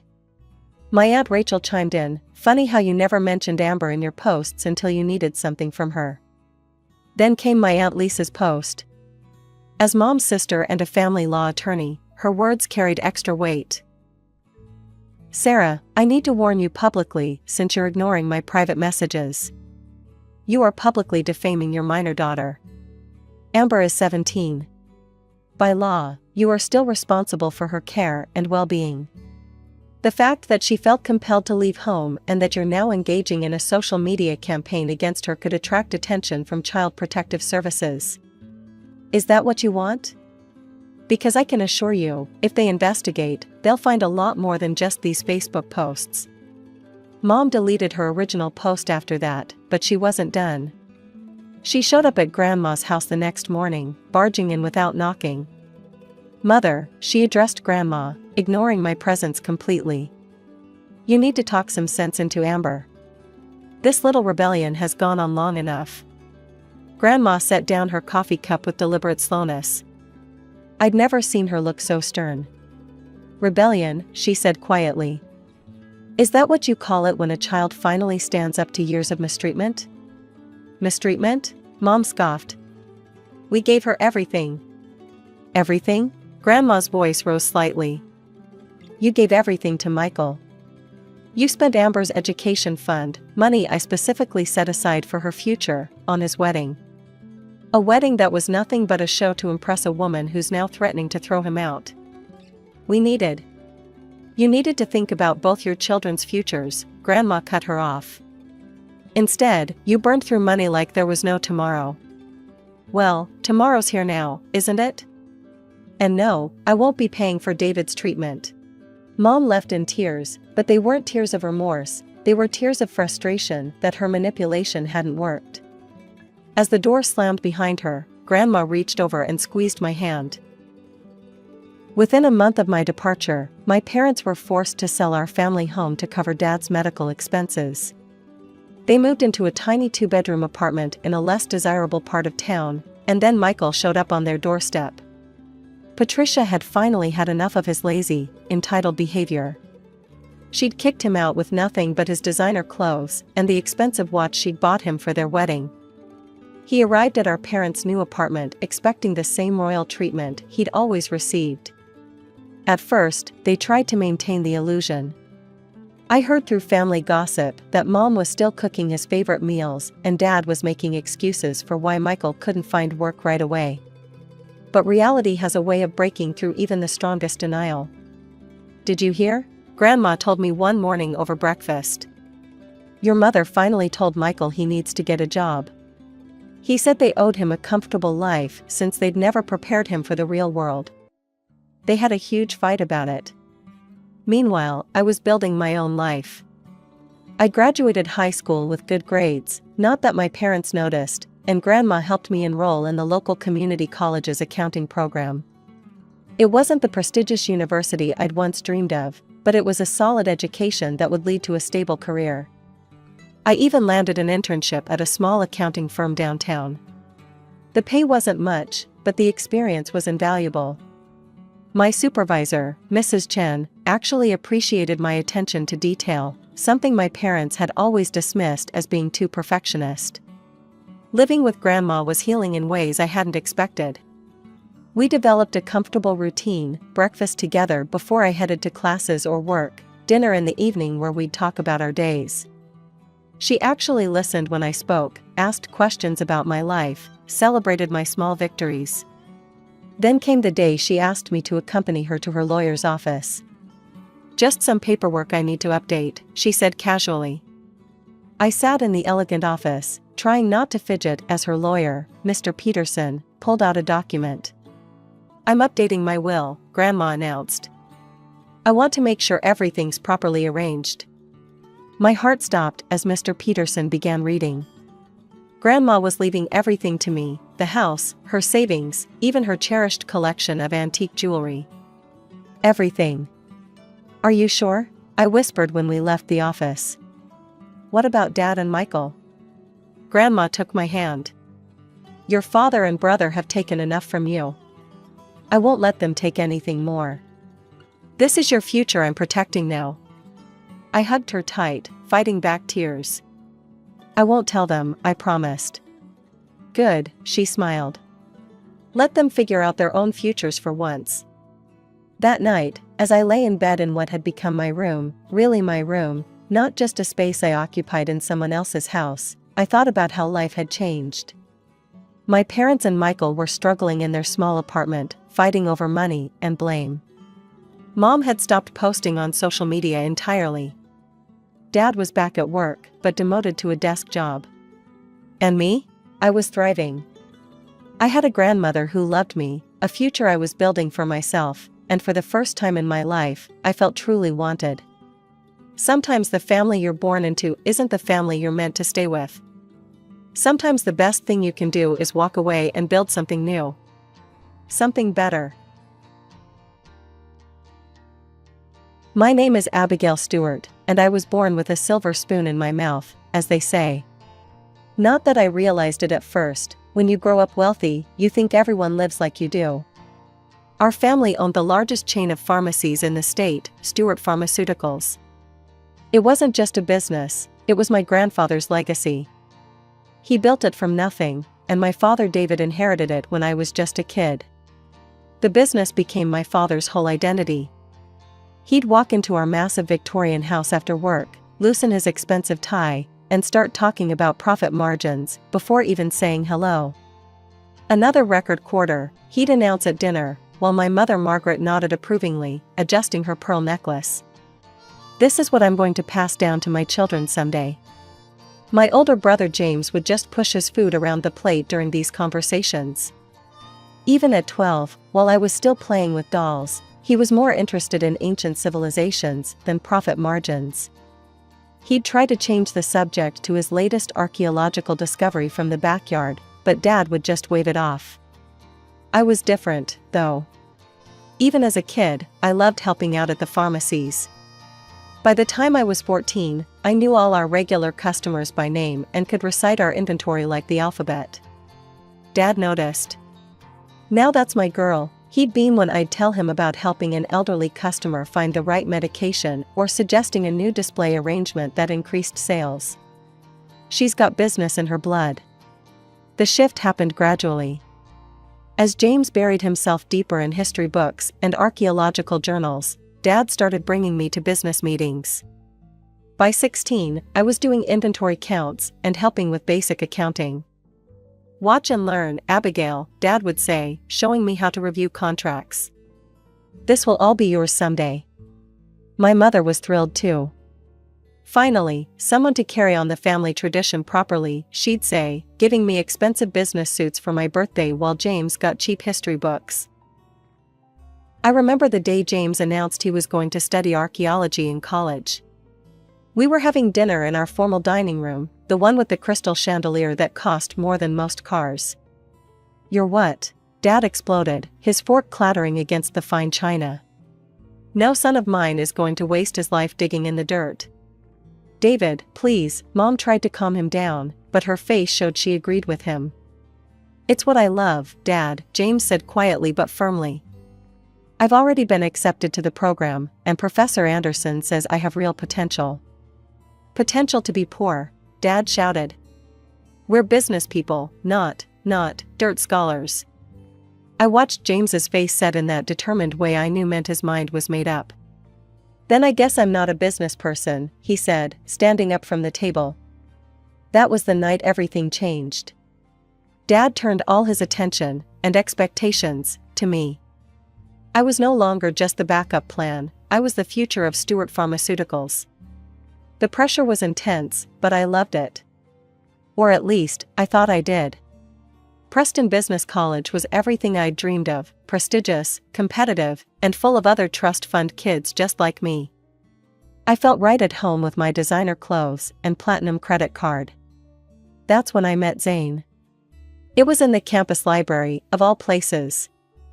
I was struggling with a coding assignment when this guy at the next table noticed me cursing under my breath at my laptop.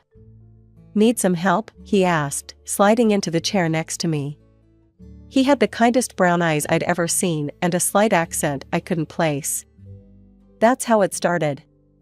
Zane was brilliant. He'd gotten a full scholarship to study computer science and was at the top of his class.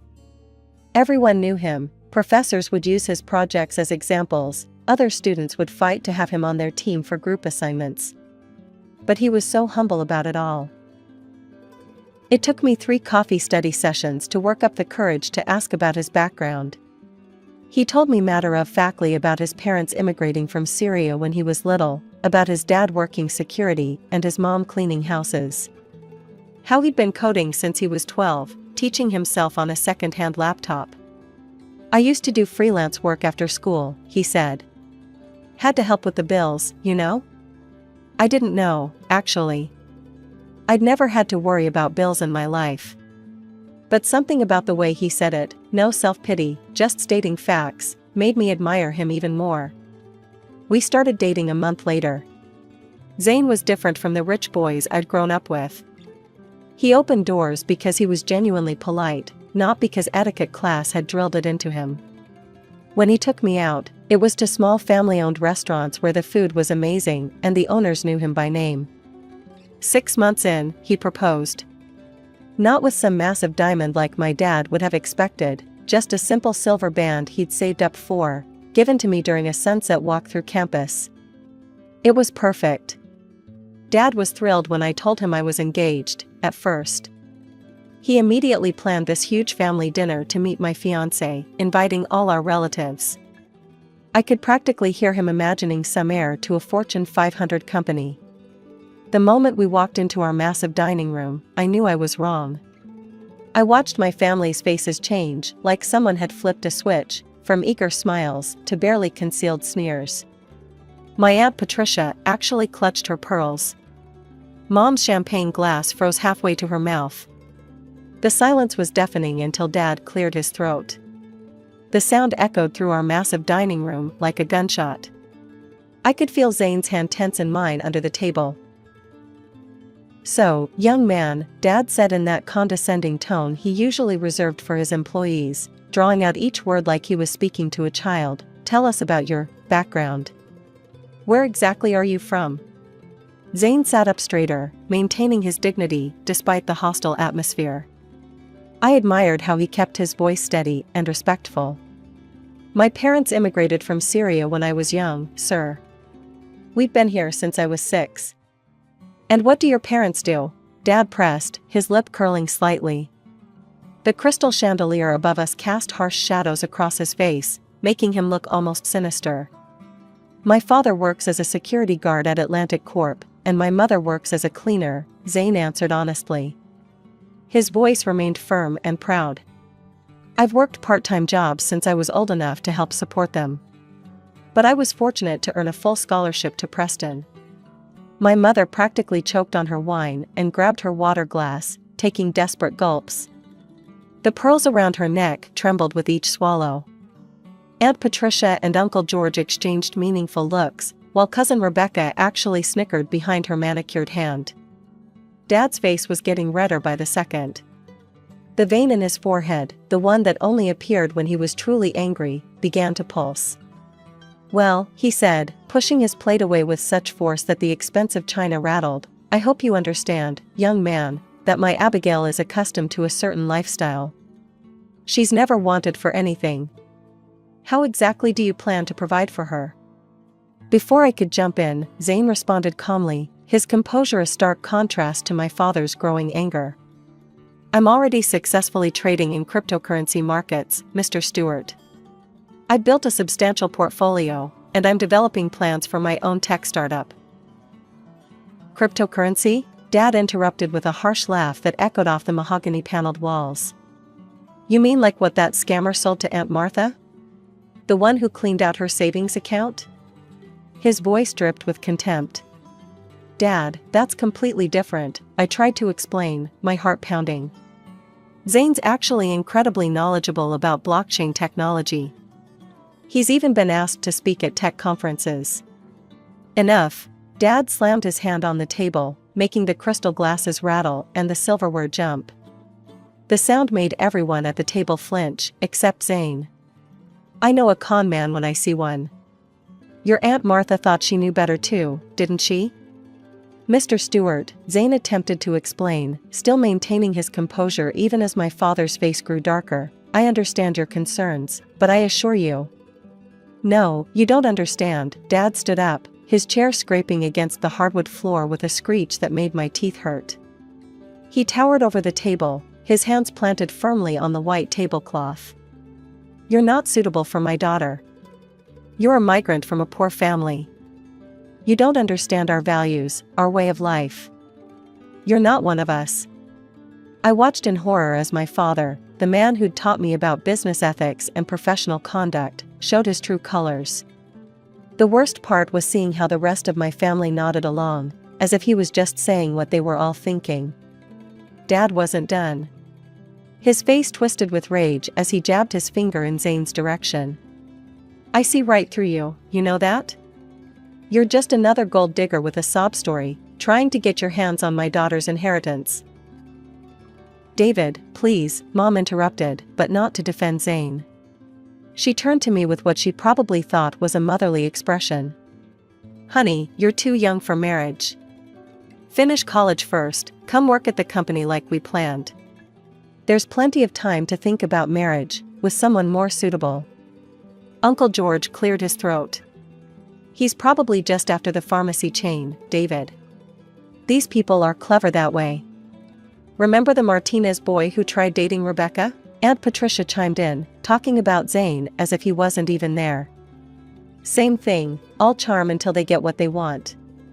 I watched Zane's face as my family continued their verbal assault. He sat perfectly still, his expression composed, but I could see the slight tightening around his eyes, the way his knuckles whitened as he gripped his water glass. What kind of future could you possibly offer her? Dad sneered. Living in some tiny apartment, eating microwave dinners, while you waste time on your imaginary internet money? That was it. Something inside me snapped.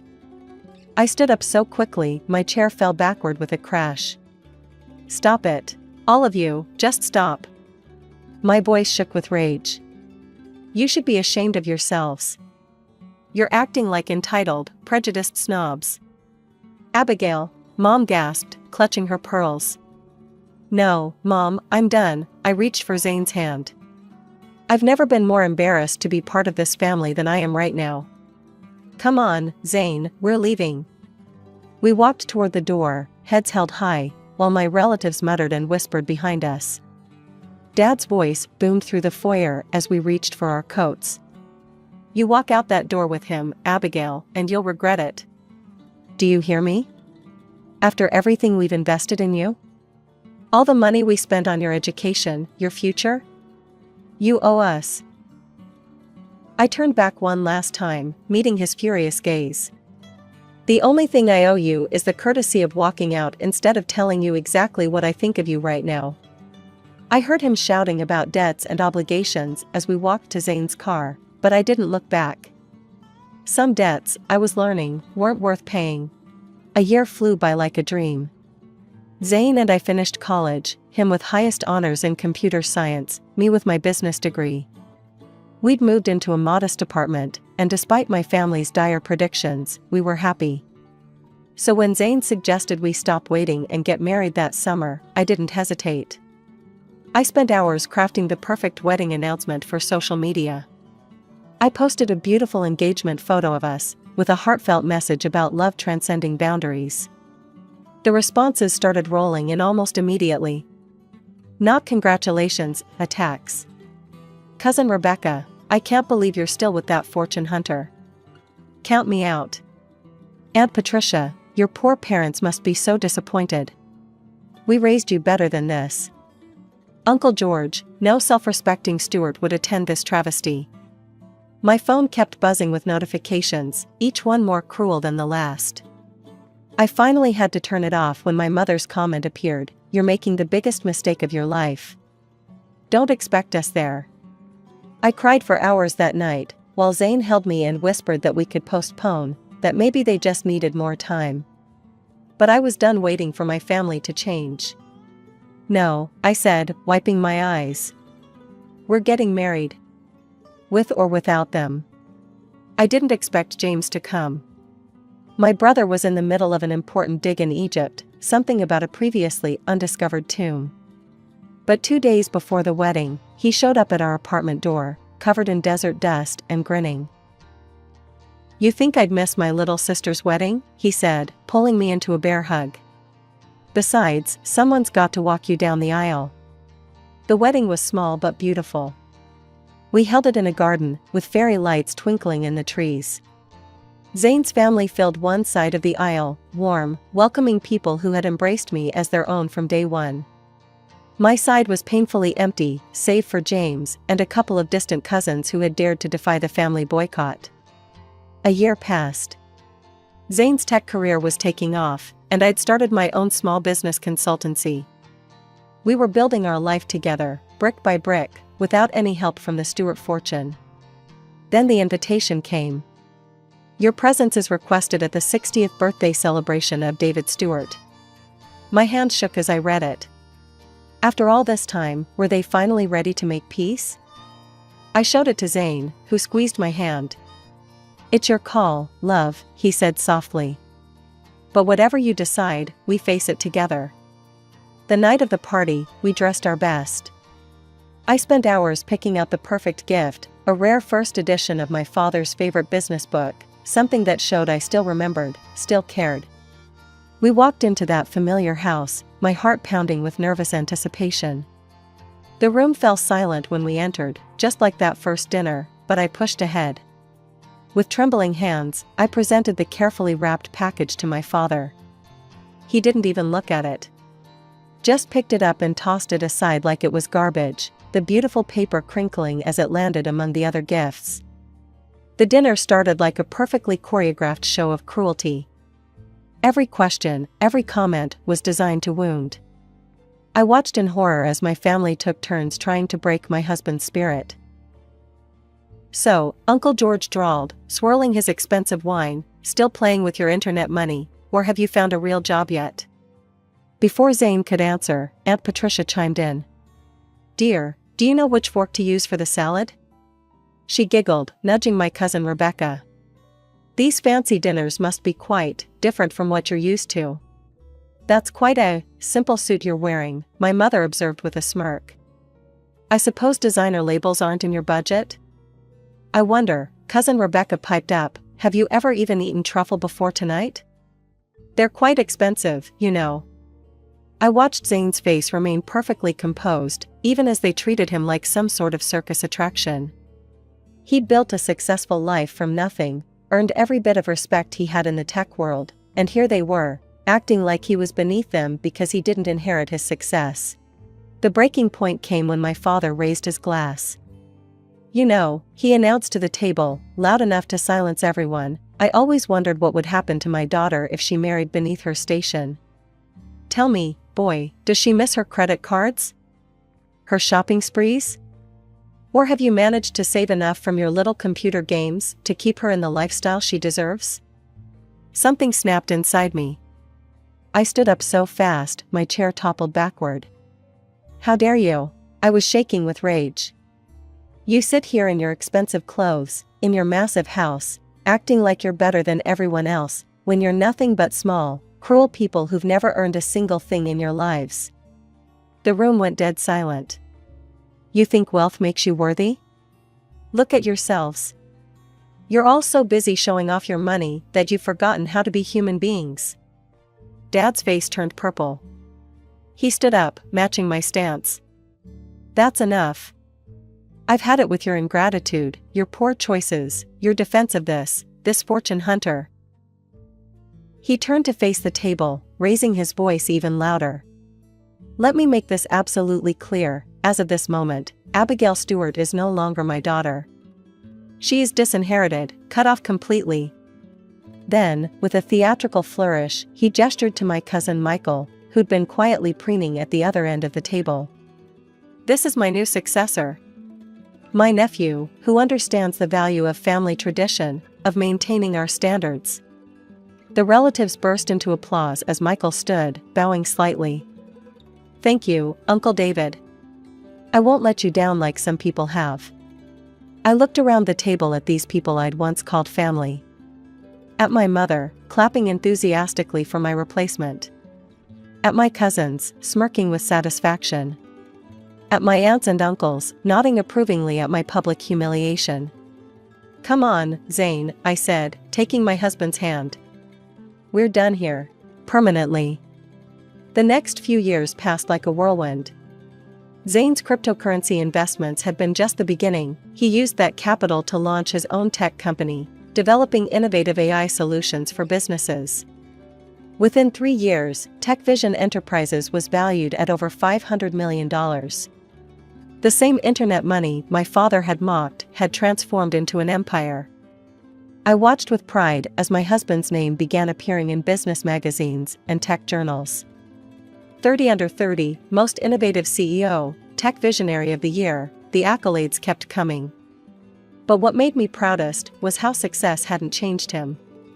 He still opened doors for people, still remembered every employee's name, still wore simple clothes, though now they were tastefully expensive rather than cheap. I wanted to find my father and show him all these headlines. Show him how wrong he'd been. But we hadn't spoken since that disastrous birthday dinner, and honestly, I'd found peace in that silence. Then the invitation arrived. You are cordially invited to celebrate the wedding of Rebecca Stewart. I stared at the thick cream envelope in disbelief. The same cousin who'd mocked Zane's table manners, who'd made snide comments about his clothes, was now inviting us to her wedding? Look what came in the mail, I said to Zane that evening, holding up the invitation. He read it carefully, then looked at me with those kind eyes I'd fallen in love with years ago. Maybe we should go. In my culture, we believe family is sacred, even when they hurt us. So there we were, walking into the grand ballroom of the Ritz-Carlton, where Rebecca's wedding was being held. The reaction was unexpected. Oh my God, is that Zane Hassan? The TechVision CEO? Did you see his interview in Tech Weekly? I heard he just closed a deal with Microsoft. Can I get a picture with you, Mr. Hassan? The same relatives who'd once looked down their noses at my poor immigrant husband were now falling over themselves to get his attention. Former critics were now eager fans, shoving business cards into his hands, asking for investment advice, begging for photos. I watched as Zane handled it all with characteristic grace, smiling for photos, answering questions politely, making everyone feel heard and respected, even those who'd never shown him the same courtesy. Your husband is absolutely brilliant, gushed Aunt Patricia, the same aunt who'd mocked his table manners years ago. Did you know he was featured in Forbes? I just smiled, thinking how funny life can be. The fortune hunter they'd accused him of being had built his own fortune, bigger than anything the Stewarts had ever imagined. But unlike them, he wore his success with humility and kindness. I should have known something was off when my parents made a beeline for our table. Mom was wearing her most ingratiating smile, the one she usually reserved for wealthy potential investors, while Dad had plastered on his best business face. Darling, Mom cooed, air-kissing my cheeks. And Zane? We've been following your incredible success in the news. So proud to call you family. I couldn't help myself. Really? The same poor immigrant you couldn't bear to have at your table a few years ago? They flinched, but recovered quickly. Dad cleared his throat, loosening his collar, which, I noticed, wasn't from his usual luxury brand. Water under the bridge, sweetheart. Family is family, right? Then came the real reason for their sudden change of heart. Over the wedding appetizers, the story spilled out. Michael, their precious replacement heir, had nearly destroyed Stewart Pharmaceuticals. In his eagerness to cut costs, he'd signed contracts with shady suppliers. Now they were facing multiple lawsuits for selling counterfeit medications. The FDA is investigating, Dad said, his voice dropping to a whisper. The banks won't touch us. We're in trouble, princess. The legal fees alone. Mom dabbed at her eyes with her napkin. We've had to mortgage everything. Dad reached across the table, placing his hand over Zane's. Son, I know we got off on the wrong foot, but you're family. And family helps family, right? We just need a loan to tide us over. A few million should do it. I saw Zane's face soften with sympathy. My husband, always so quick to forgive, was already reaching for his checkbook. I placed my hand over his, stopping him. Family helps family? I repeated, my voice ice cold. Funny, I remember you specifically saying we weren't family anymore. In fact, didn't you disown me? Twice? Now, Abigail, Dad's voice took on that warning tone from my childhood, after everything we'd done for you. You taught me some valuable lessons, Dad, I cut him off. Like how not to give money to strangers. Isn't that what you always said? His face turned that familiar shade of purple. You ungrateful little. And about keeping high standards, I continued, my voice carrying just as the wedding DJ asked everyone to raise their glasses to the happy couple. So I'm sorry, but I don't associate with people who sell fake medications to sick people just to save a buck. Dad exploded, jumping to his feet. How dare you? After everything I've done for you. I raised you, educated you. And disowned me, I finished, standing calmly. Twice. Let's make it 3 times, you can disown me again if you'd like, but it won't change my answer. Taking Zane's hand, we walked out of the reception, my father's curses following us just like they had years ago. Only this time, I was smiling. That was 3 years ago. James keeps me updated on family news, not that I ask. The mighty Stewart Pharmaceuticals went bankrupt. The mansion where I grew up was sold at auction. Dad and Mom downsized to a condo, selling their luxury cars and Mom's precious jewelry to pay legal fees. Sometimes I think about that dinner years ago, when Dad called Zane a fortune hunter. Life has a funny way of showing us who people really are. My poor immigrant husband built an empire through hard work and integrity, while my respectable family lost everything through greed and shortcuts. But you know what? I learned that real wealth isn't about money at all. It's about having people in your life who stand by you when it matters, who lift you up instead of tearing you down. By that measure, I'm the richest woman in the world. I'm Amalia, and from my earliest memories, responsibility was my constant companion. Our modest home was always bustling with activity, my 2 younger brothers running around, and later, my baby sister who came into our lives when I was 10. Amalia, honey, could you help change Sarah's diaper? Mom would call out, her voice tired from working double shifts. I'd drop whatever I was doing and rush to help. That was our normal, everyone pitched in, except Sarah. From the moment she arrived, she was different. She's just a baby, let her be, Dad would say, waving off any concerns about her behavior. I watched as my parents worked themselves to exhaustion, trying to provide for us all. Dad at the construction site, Mom cleaning houses, they did everything they could to keep food on our table and dreams alive in our hearts. My brothers, Mike and David, were the middle children, often lost in the shuffle between my responsibilities and Sarah's privileges. We shared knowing looks across the dinner table when Sarah would throw another tantrum and get her way. Again. I started working right after high school, determined to break free from the cycle of just getting by. The local diner wasn't glamorous, but it was a start. Every penny I earned went into my college fund jar, hidden away in my closet. I'd count it late at night, dreaming of the day I'd have enough to start classes at the community college. Within a year, my managers noticed my dedication. I went from waitressing to handling the books, and suddenly, my college dreams didn't seem so far-fetched anymore. I enrolled in evening classes, juggling work and studies with a determination that surprised even me. The exhaustion was real. Some nights I'd fall asleep over my textbooks, only to wake up at dawn for another shift. But watching Sarah sleep until noon, skip school whenever she felt like it, and face no consequences only fueled my drive to succeed. "You're going to burn yourself out," Dad warned one evening, finding me studying in the kitchen at midnight. I looked up from my accounting homework and smiled. "Maybe, but I'm going somewhere, Dad. I promise you that." My college degree opened doors I never thought possible. First National Bank hired me as a junior analyst, and I threw myself into the work with the same determination that got me through school.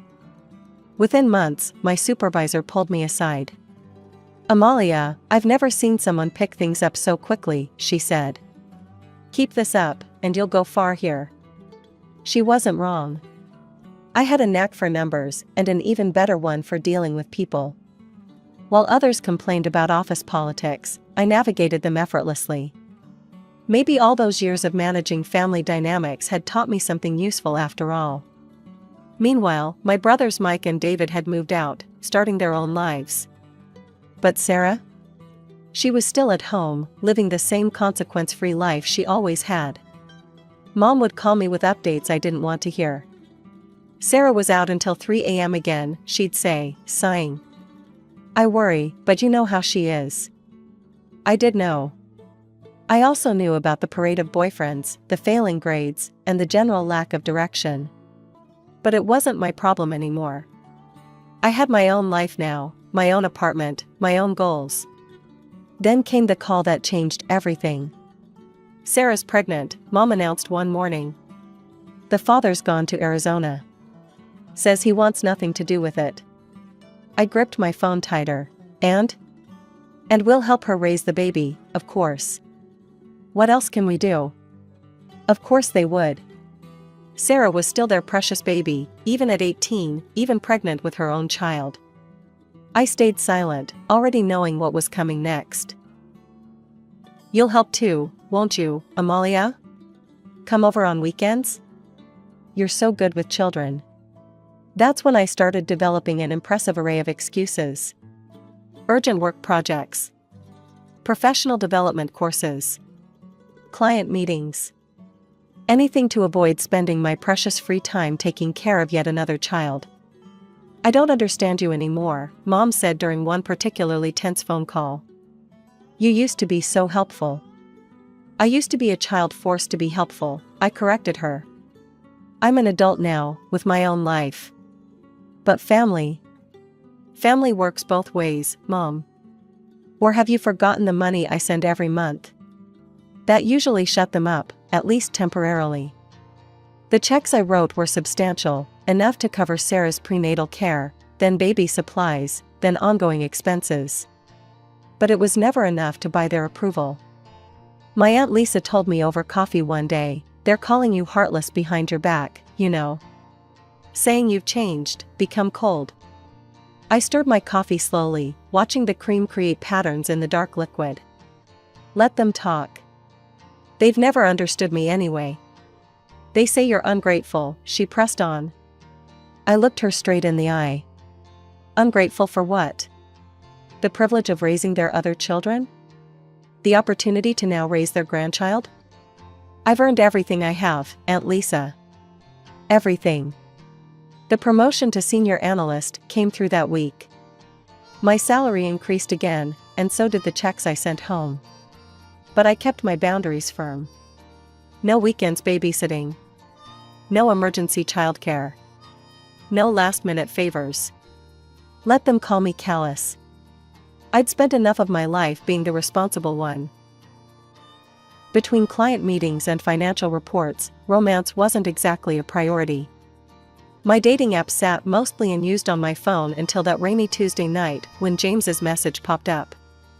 Something about his profile seemed different, maybe it was the genuine smile, or the lack of shirtless gym selfies. I notice you work in finance, his message read. I'm actually an investment advisor. Maybe we could bore each other with market talk over coffee? That coffee turned into dinner, which turned into weekends, which turned into 2 years of the kind of relationship I'd never thought I'd have time for. James was patient, understanding about my work schedule, and somehow managed to make me laugh even after my most stressful days. You know, he said one evening as we walked through the park, I never thought I'd find someone who understands both compound interest and my terrible jokes. Then came the proposal, nothing flashy, just us in my apartment after a home-cooked meal. I can't imagine my life without you, he said, holding out the ring. Marry me? I said yes, before he could even finish asking. Introducing him to my family was surprisingly smooth. Even Sarah behaved herself, which was a minor miracle. My parents were overjoyed, finally, their workaholic daughter was settling down. He's wonderful, Amalia, Mom gushed after our first family dinner together. And did you see how great he is with Tommy? She meant Sarah's son, my nephew, who had indeed taken an instant liking to James. The wedding was beautiful, and married life started out perfectly. James fit into the family like he'd always been there. He'd play with Tommy for hours when we visited, teaching him to throw a ball or build with blocks. Sarah watched these interactions with an odd intensity one didn't quite register at the time. "He's going to be such an amazing father," she'd say, smiling at me meaningfully. "You're so lucky, Amalia." That's when the questions started. First from my family, then from James himself. "Don't you think it's time?" he'd ask, watching Tommy run around our living room. "We're not getting any younger." I'd explain my position again and again. "I want us to be completely ready. We need our own house first, not this apartment. We need savings, security." "But we're doing well," he'd counter. "Both have good jobs. What are we waiting for?" For the right time, I'd insist. "One child, when we're ready." That's the plan we agreed on. He'd sigh and drop it, but I could feel his disappointment. During family gatherings, I'd catch him looking wistfully at Tommy. "Your sister manages just fine," he'd say sometimes, not quite keeping the edge out of his voice. "My sister lives with our parents and relies on their retirement savings," I'd reply. "That's not what I want for our child." The tension grew slowly, almost imperceptibly. Like watching storm clouds gather on a sunny day, you know the rain is coming, but you tell yourself it's still far away. I was too focused on my next promotion, our house savings fund, the 5-year plan I'd carefully crafted. 5 years of marriage, and spring cleaning still meant going through James's mess. He never could keep his side of the closet organized. That Saturday morning started like any other, me sorting through old receipts, forgotten gym clothes, and the usual clutter that accumulated on his shelves. That's when I found it. A phone I'd never seen before, tucked behind his winter sweaters. My stomach tightened as I picked it up. Not his work phone. Not his personal phone. It wasn't even locked. My hands shook as I opened the messages. The first one I saw was from Sarah. "My baby sister. Miss you already. Can't wait until Saturday, when she's at work again." Hundreds of messages. Pictures I wish I could unsee. Conversations about me. LOL, she's so clueless, always at the office. All she cares about is her precious career. The timestamps went back months. My legs gave out, and I sat there on the closet floor, reading message after message, each one worse than the last. Then I saw it, the message that made my world stop spinning. "Baby's definitely yours. Doctor confirmed today. 12 weeks along." I don't remember driving to my parents' house. I don't remember much except the phone clutched in my white-knuckled grip. Sarah was there, of course. Saturday morning cartoons with Tommy. One big happy family. What the hell is this? I threw the phone on the coffee table. Tommy looked up, startled, and Mom quickly sent him to play in his room. Sarah didn't even flinch. She picked up the phone, scrolled through it casually like she was checking the weather. "Oh, well, I guess you know now. That's all you have to say? You're sleeping with my husband?" She shrugged, actually shrugged. "We're in love, Amalia. These things happen. And now with the baby coming, James and I want to get married." Once Amalia stops being difficult about it. Difficult? I couldn't believe what I was hearing. "I'm being difficult?" "Well, yes," Sarah said, like she was explaining something simple to a child. "You never wanted children anyway. You're too busy with your precious career. James needs a real family." I turned to my parents, waiting for them to say something, anything, to defend me. To condemn this betrayal. Instead, Mom sat down next to Sarah, patting her hand. "Amalia, try to be reasonable. Tommy needs a father figure, and James is so good with him. And now with another baby coming." "Reasonable?" My voice cracked.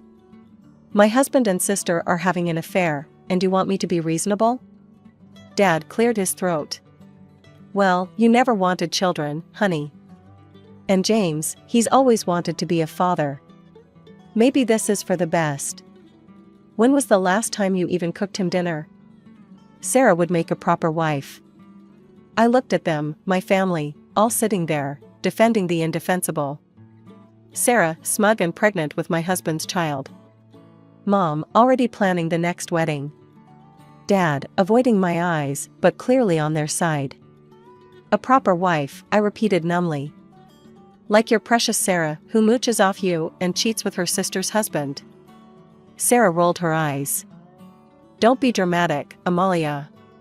Just go back to your big office and your important meetings. Leave the family stuff to people who actually care about it. I barely remember the drive home from my parents' house. The world seemed unreal, like I was watching someone else's life fall apart instead of my own. When I walked through our front door, James was there in the living room, acting like it was just another normal Saturday. Hey, honey, he moved to hug me, that familiar smile on his face. The smile I used to love. The smile that now made me sick to my stomach.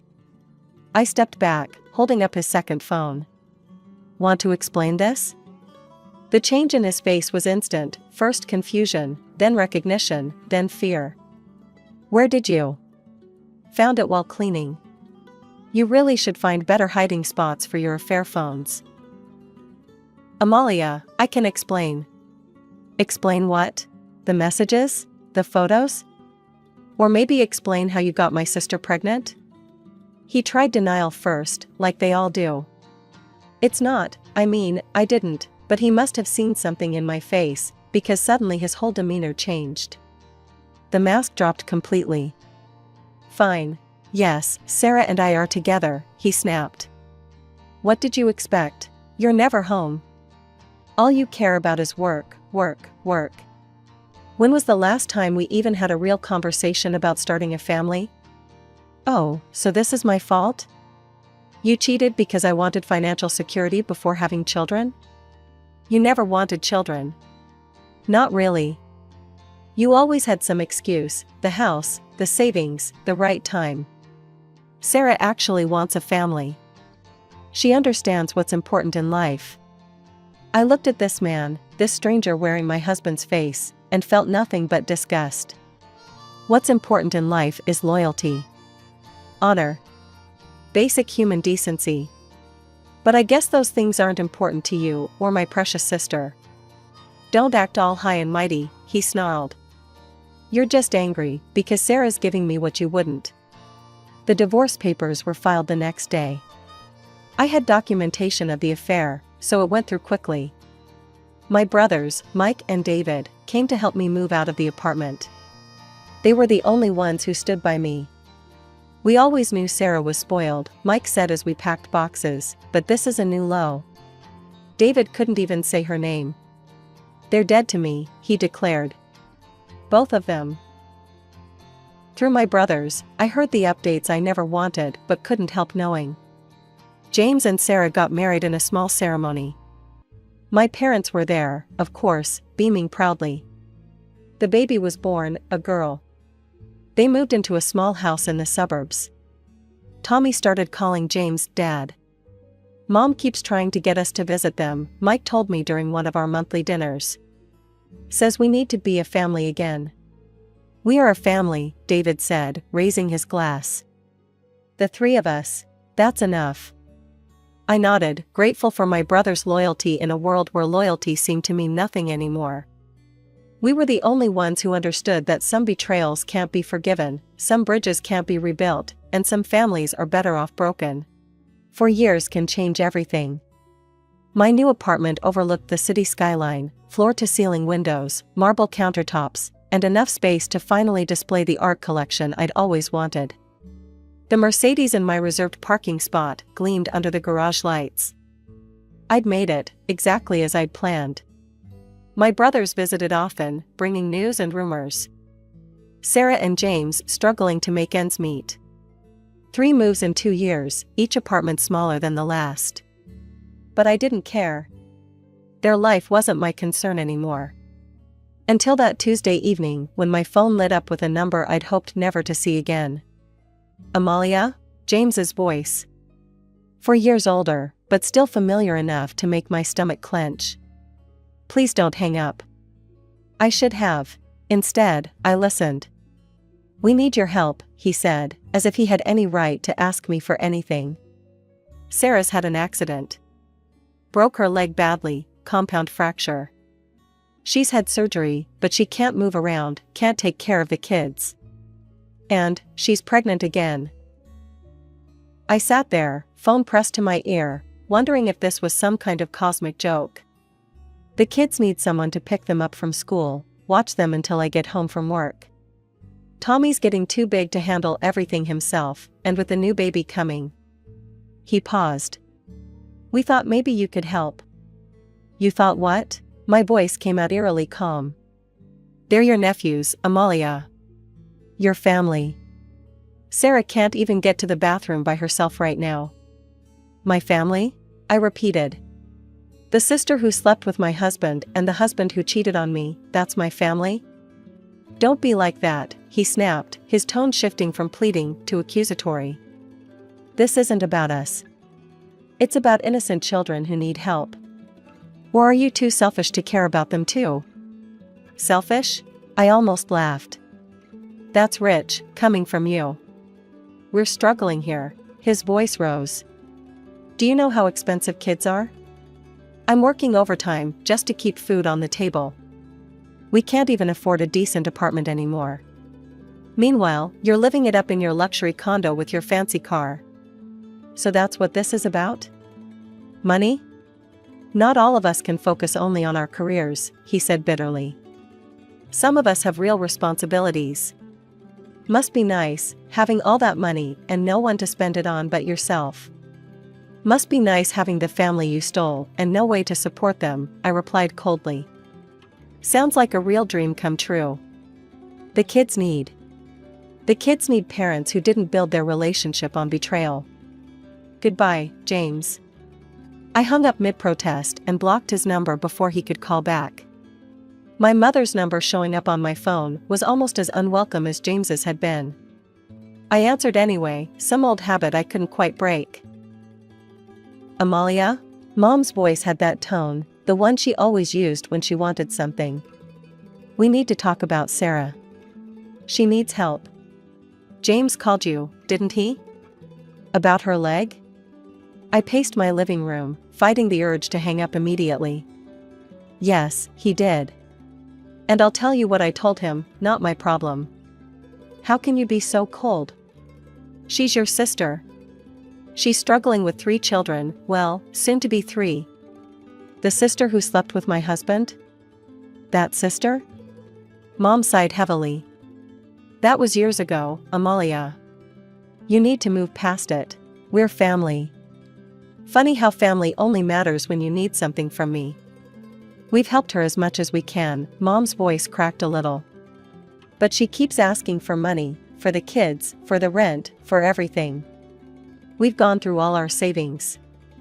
Your father and I, we can't keep this up. I couldn't help but laugh. So the golden child is finally becoming too expensive to maintain? Don't be cruel. She's never learned to. Mom trailed off.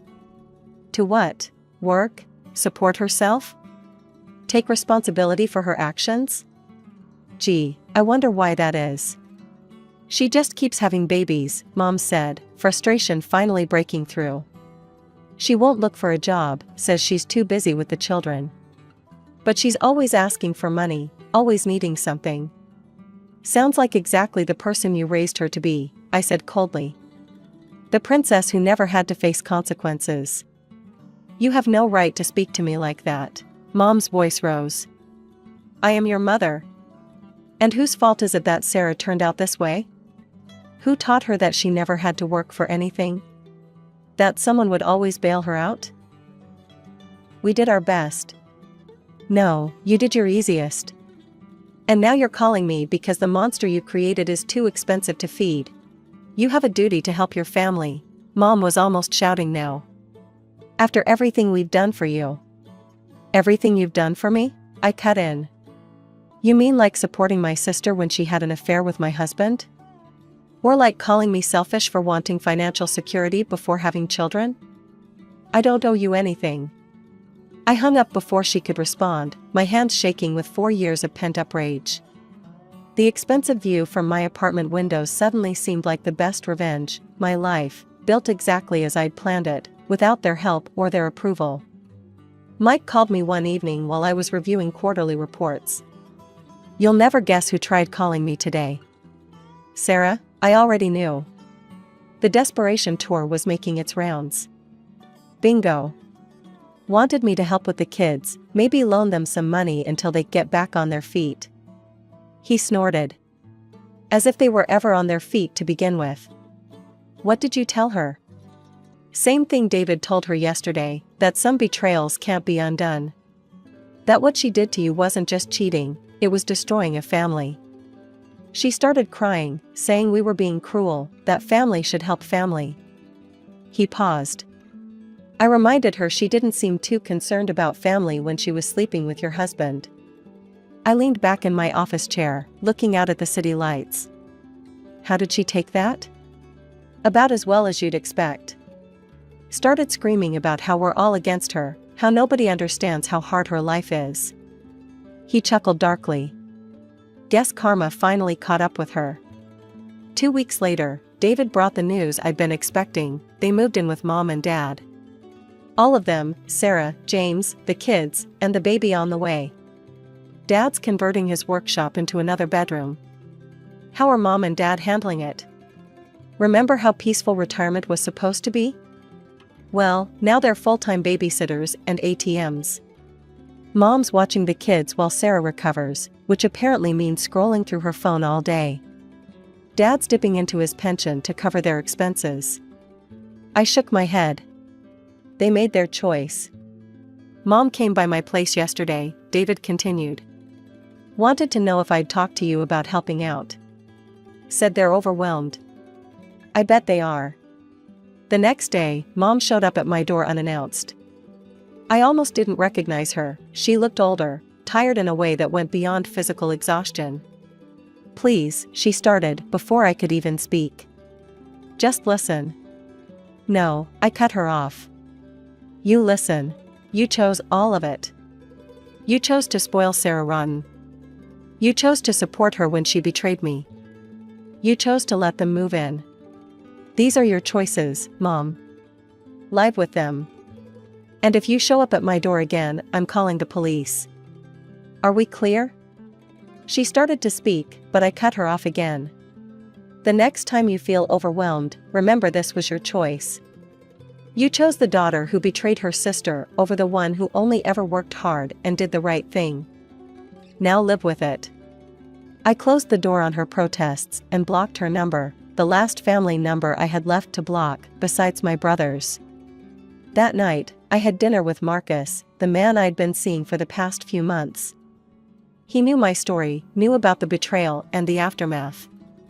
He'd never pushed, never rushed, just listened and understood. After I told him about the latest family events, he reached across the table and took my hand. Family isn't always who you're born to. Sometimes it's who you choose. I squeezed his hand back, thinking about my brothers who stood by me, about Marcus who understood me, about the life I'd built on my own terms. In the end, Sarah hadn't stolen my family, she'd just helped me see which parts of it were worth keeping. My brothers are coming over this weekend, I told him. Would you like to join us? His smile was answer enough. And for the first time in a long time, I felt truly at peace with where I was and who I had chosen to be. The drama playing out at my parents' house wasn't my problem anymore.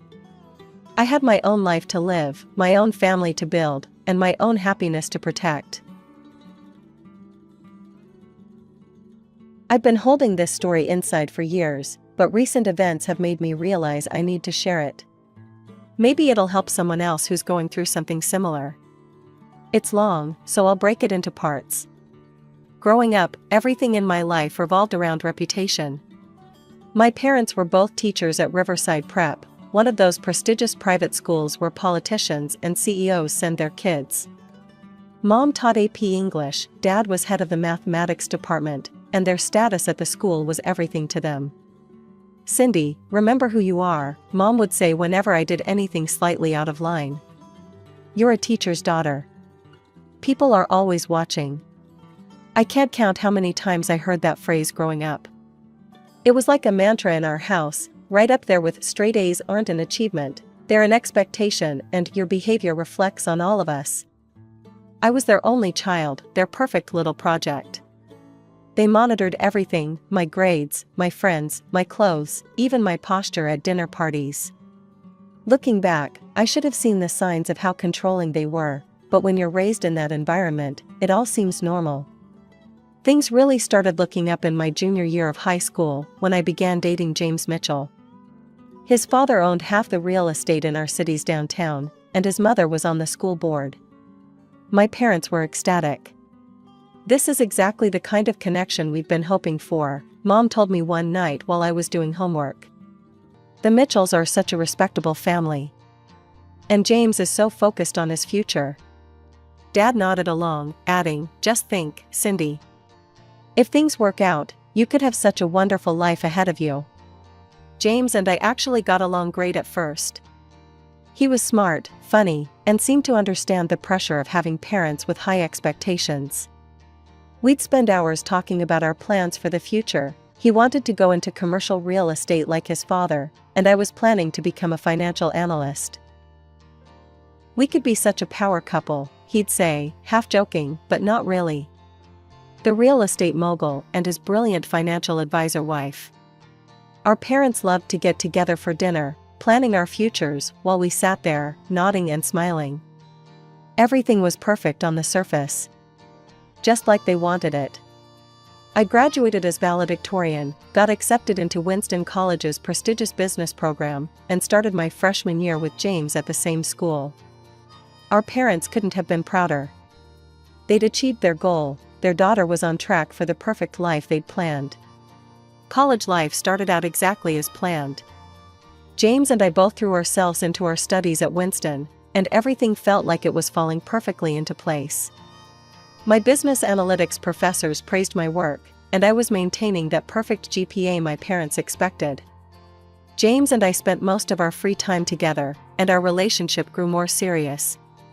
By the middle of sophomore year, we'd become intimate. It felt like a natural progression. We'd been dating for almost 3 years at that point, and we talked about marriage after graduation like it was a foregone conclusion. I was 19, in love, and thought I had it all figured out. Then came the morning sickness. At first, I tried to convince myself it was just stress or a stomach bug. But after 2 weeks of running to the bathroom between classes, I couldn't deny it anymore. I bought 3 different pregnancy tests from a pharmacy across town, not wanting to risk running into anyone I knew. I still remember sitting on my dorm room floor, staring at those little pink lines. Positive. All 3 of them. My hands were shaking so bad I could barely text James to come over. "You're what?" His face went pale when I told him. No. This can't be happening. Not now." "I know it's not ideal timing," I said, trying to stay calm. "But we can figure this out together. We've always talked about having a family eventually." "Eventually?" James cut me off. "Yeah, after college, after I've taken over Dad's business, after we're married and established." "Not now. Do you know what this would do to my future?" I felt like I'd been slapped. "What about our future?" "There's only one solution here," he said, pacing my small dorm room. "You need to get an abortion. We can't have a baby now. It would ruin everything." "No," I said firmly. "I won't do that. This is our child." "My parents will cut me off if they find out about this," he interrupted. "Everything I've worked for will be gone. You can't do this to me, Cindy." But someone had already done it to me. While James and I were arguing, my phone started buzzing. My mom's name flashed on the screen. "Come home, now." Her voice was ice cold. "We need to discuss this situation." I felt sick. "How did you?" "James called his parents. They called us. Come home immediately or we'll come get you ourselves." The drive home was the longest 2 hours of my life. When I walked through my parents' front door, I found both sets of parents waiting for me. The look of disgust on their faces made me want to disappear. "How dare you?" My mother's voice shook with rage. "How dare you disgrace us like this?" "You stupid, stupid girl," my father spat out. "Do you have any idea what this will do to our reputation at school?" Mrs. Mitchell was crying dramatically. "Our James has such a bright future ahead of him. He can't be tied down with a baby now." "I'll raise the baby myself," I said, wrapping my arms protectively around my stomach. "I don't expect anything from James or any of you." "A single mother?" My mother laughed bitterly. "Our daughter, a single mother? Is that what we raised? A little whore who spreads her legs and ruins her life."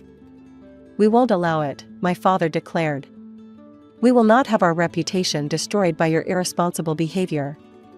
"Reputation?" I couldn't believe what I was hearing.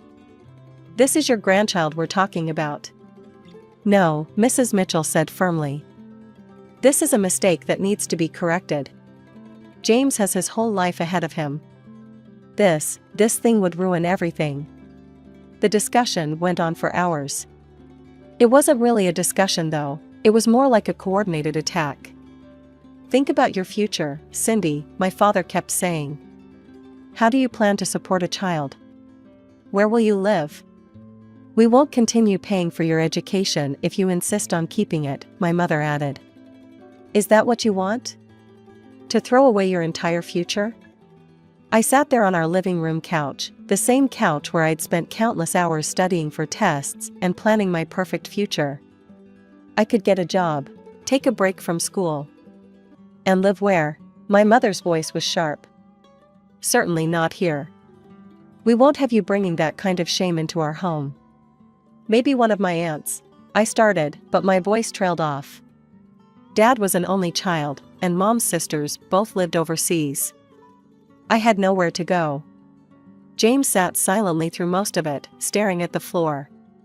His parents did all the talking for him. "James has an internship lined up with Morgan and Reed Investments next summer," his father kept saying. "Do you want to ruin that for him? Is that how little you care about his future?" They wore me down, bit by bit. Every plan I suggested was shot down. Every possibility I brought up was crushed. No job would pay enough. No apartment would be affordable. No future would be possible. Finally, my mother drove me to the clinic herself. The doctor was professional, but concerned during the initial exam. "I need to inform you," she said quietly, looking directly at me, "that this procedure could impact your ability to conceive in the future. There are potential risks." "We've discussed all that," my mother interrupted. "We've made our decision." The doctor looked at me. "Ms. Thompson, I need to hear from you. Do you understand the risks?" I couldn't speak. I just nodded. The next few weeks passed in a blur. I recovered physically, returned to Winston for the spring semester, and threw myself into my studies. James tried to talk to me once, mumbling something about how it was for the best, but I walked away mid-sentence. We never spoke again. During spring break, instead of going home, I got a job as a barista at a coffee shop near campus. I picked up shifts during every holiday after that. My parents didn't object, they seemed relieved not to have me around. As long as I maintained my GPA and didn't cause any more problems, they were content to keep paying my tuition. "We're glad you finally came to your senses," my mother said during one of our brief phone calls. Everything worked out for the best. But nothing felt like the best. Nothing felt right anymore. I went through the motions, got my assignments done, kept my perfect grades. But something inside me had broken, and I knew it would never be the same. After graduation, I landed a position as a financial analyst at Morgan and Reed Investments. Ironic, considering it was one of the firms James had been so desperate to intern with. But I'd earned my spot on my own merit, graduating summa cum laude and impressing during my interviews. Life settled into a comfortable routine. I buried myself in work, analyzing market trends and building financial models. My apartment became my sanctuary, no judgment, no expectations beyond my own. Then came the night of the company's annual holiday gala. I almost didn't go, but my team leader insisted. "You can't keep hiding behind those spreadsheets forever, Cindy," she said. That's where I met David. He was one of the firm's partners, but not the stuffy, arrogant type I'd expected. He was discussing basketball with the custodial staff when I first saw him, genuinely interested in their March Madness predictions. "I hope I'm not interrupting a serious strategic meeting," I joked, needing to get his signature on some reports. He looked up with the warmest smile I'd ever seen. "Actually, Jose here was just explaining why my bracket is going to be a complete disaster this year." We started dating a month later. David was different from anyone I'd ever known, genuine, kind, and completely unconcerned with status or appearances. When he proposed a year later, it was over takeout Chinese food in my tiny apartment. "I don't need a big wedding," I told him.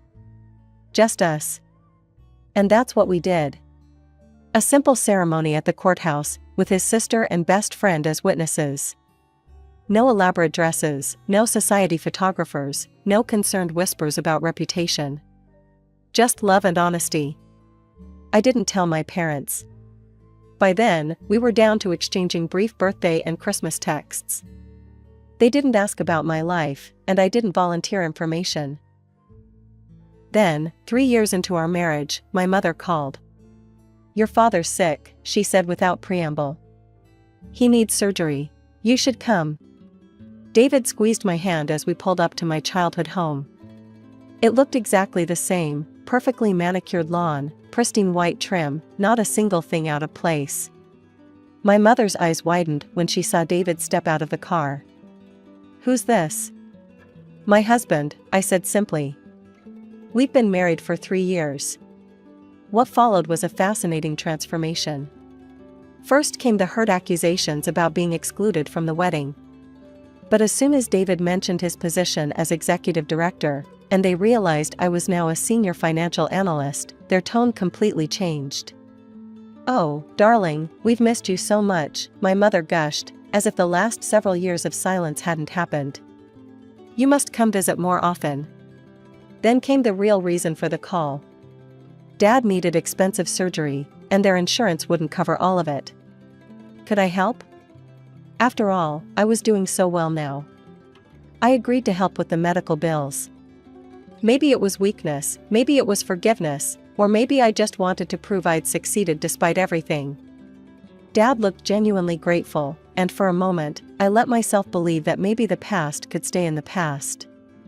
After Dad's recovery, David and I started talking about having a family of our own. We both wanted children, and the timing felt right. But month after month, nothing happened. At first, we tried not to worry. "These things take time," David would say, staying positive. But after a year of disappointment, we decided to see a fertility specialist. Dr. Martinez was kind but thorough. She ran various tests and took a detailed medical history. Then came the question I'd been dreading.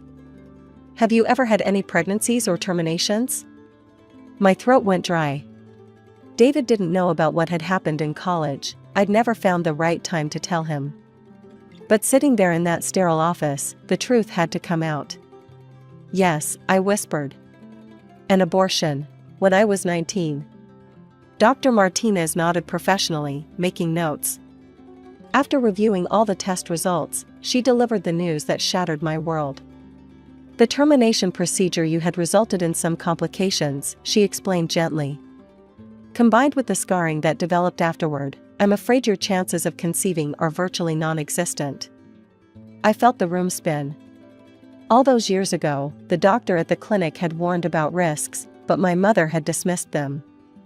Now here I was, paying the price for a choice that had never really been mine. That evening, I had to tell David everything. We sat on our back porch, the same spot where we usually planned our future, and I confessed it all: the pregnancy in college, my parents' reaction, the coerced abortion. "I'm so sorry," I sobbed. "I should have told you sooner." I understand if this changes things.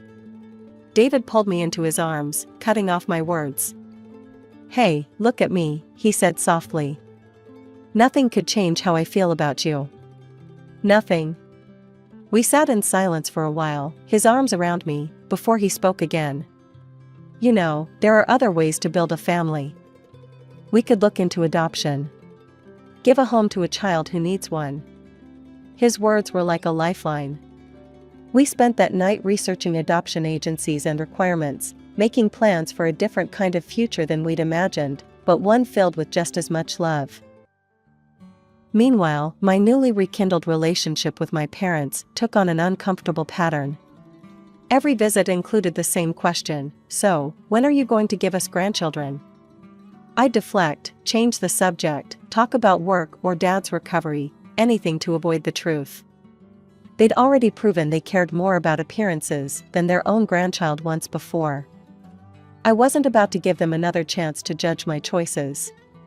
Even though Dad had fully recovered, I kept sending them money every month. Maybe it was habit, maybe it was guilt, or maybe some part of me still hoped that financial success would finally earn their genuine approval. The Thanksgiving invitation came as a surprise. My parents rarely hosted holidays anymore, claiming they were too exhausting. But this year, my mother insisted we come. We're having a few friends over, she said. Nothing fancy, just some colleagues from school and their families. I should have known better. When we arrived, the house was packed with at least 30 people, all pillars of the local education community, all part of my parents' carefully curated social circle. The evening started predictably enough. Everyone commented on how successful I'd become, how impressive David's position was, how proud my parents must be. The same shallow conversations I'd grown up with. Then came the moment that changed everything. My mother cornered us by the dessert table, wine glass in hand, speaking just loudly enough for nearby guests to hear. You know, Cindy, Mrs. Peterson was just showing me pictures of her new grandson. Absolutely adorable. When are you and David going to give us grandchildren? Everyone else our age is already enjoying grandparenthood. Before I could deflect, David squeezed my hand and answered honestly.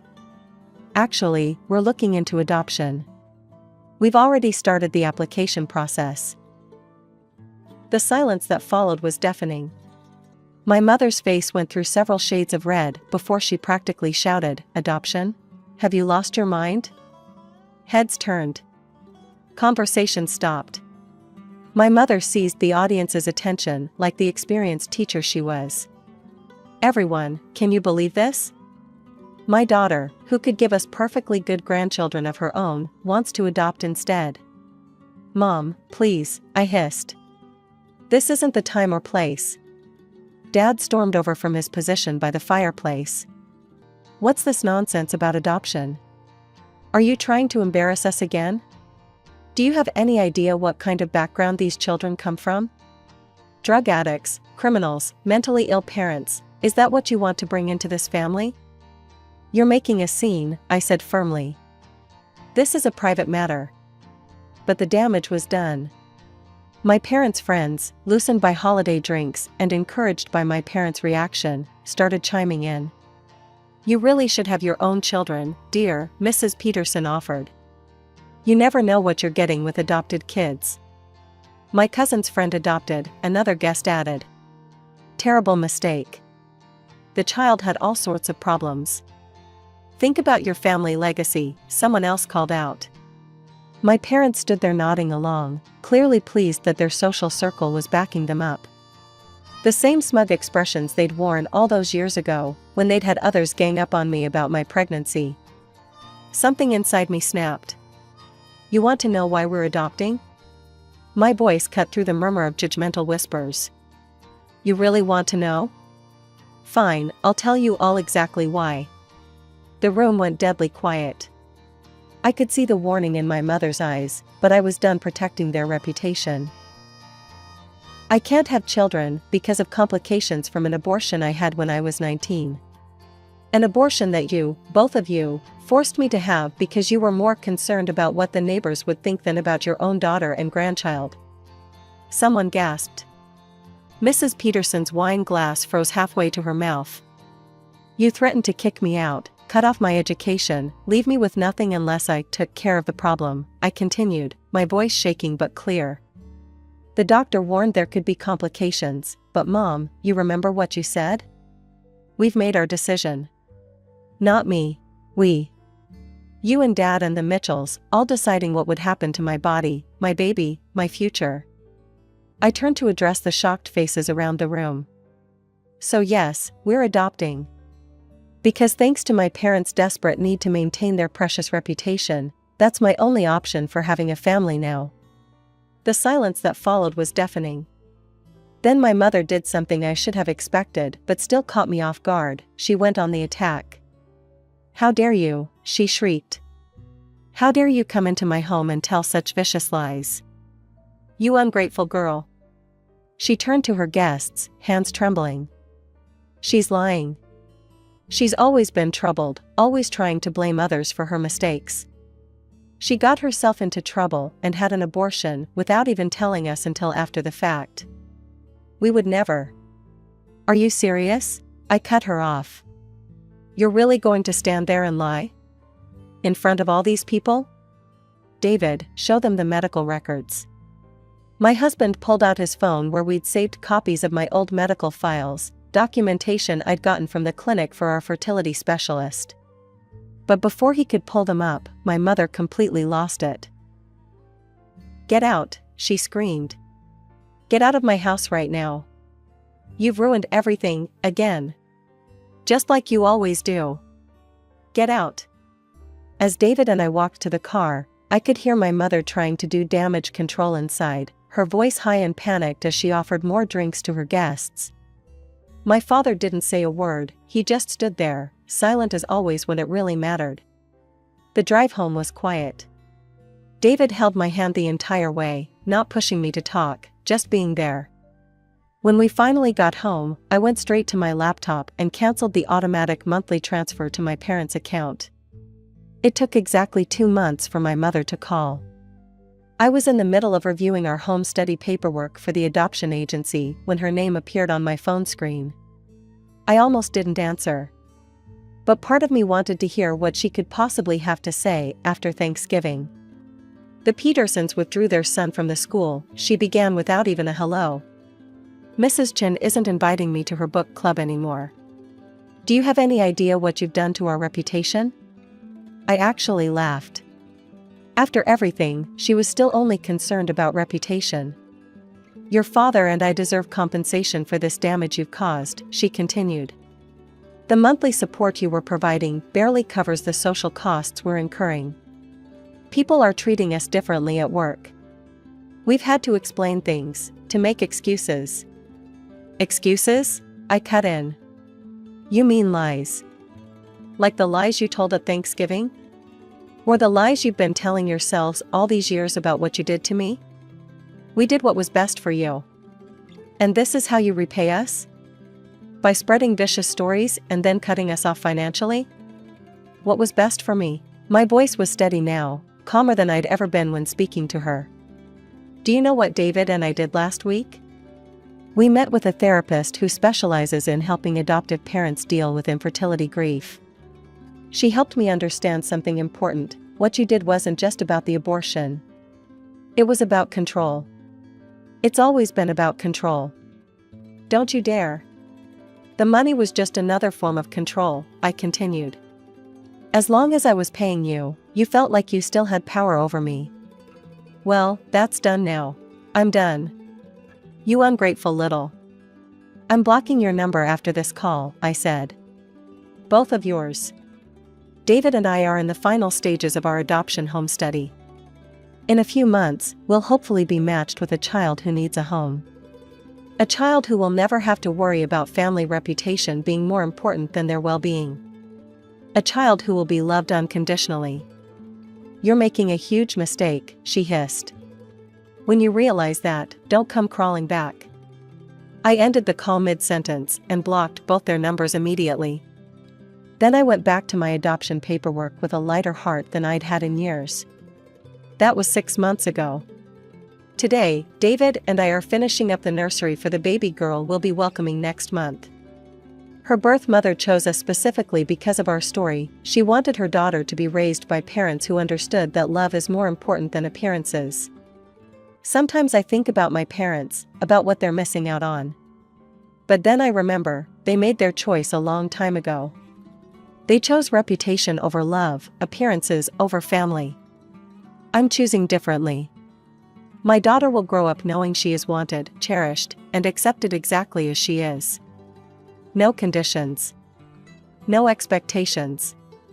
No concern for what the neighbors might think. Final edit, our daughter is home with us now. She's perfect.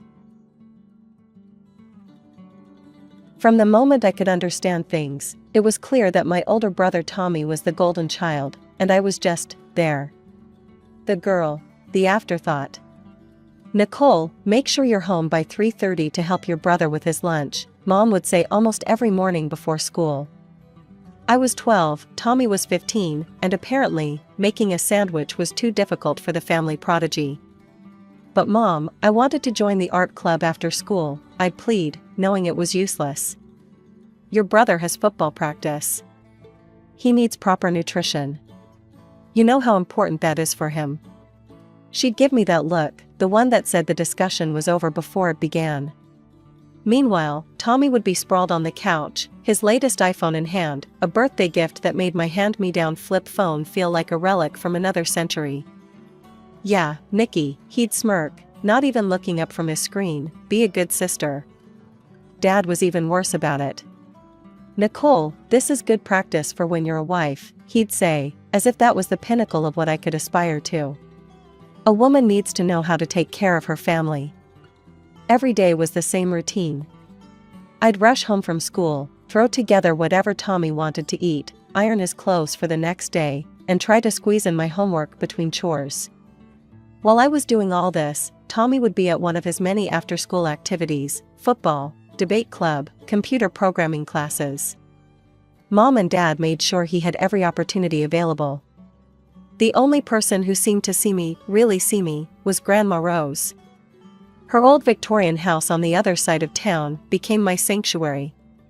Every weekend I'd bike over there, pedaling fast through the tree-lined streets until I saw her distinctive wraparound porch come into view. There's my girl, she'd call out from her garden, her silver hair gleaming in the sun. Inside her house, there was no hierarchy, no golden child. Just warmth, cookies, and the kind of love that didn't come with conditions. Grandma Rose's house was like something out of an old movie, all creaky floorboards, carved wooden banisters, and rooms full of fascinating treasures. Sure, the wallpaper was peeling in places, and some of the windows stuck when you tried to open them, but I loved every imperfect inch of it. It felt more like home than our pristine suburban house ever did. What made it special wasn't just the building itself, but how Grandma treated us when we were there. Whether it was Christmas, birthdays, or just a regular weekend visit, Tommy and I always got the same treatment. Same size cookies, same loving hugs, same thoughtful gifts. It drove Tommy absolutely crazy. I'll never forget the day it all came to a head. It was Tommy's 16th birthday, and Grandma had gotten us both new tablets, nice ones, but identical. Tommy took one look at his and exploded. Are you kidding me? He stood up, face red with anger. Nicole gets the exact same thing as me? On my birthday? Grandma Rose sat calmly in her antique armchair, hands folded in her lap. Tommy, dear, I love you both equally. But that's not fair, he was practically shouting now. Mom and Dad always give me better stuff. They know I deserve it. I'm the one with the grades, the sports achievements, the future. Nicole just exists. I felt like I'd been slapped, but before I could say anything, Grandma Rose stood up. She wasn't a tall woman, but in that moment, she seemed to tower over all of us.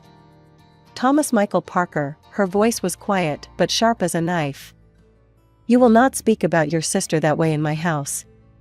Or anywhere else, for that matter. I will not allow it. Tommy stormed out, slamming the front door so hard that Grandma's collection of china teacups rattled in their cabinet. I expected that to be the end of it, but it wasn't.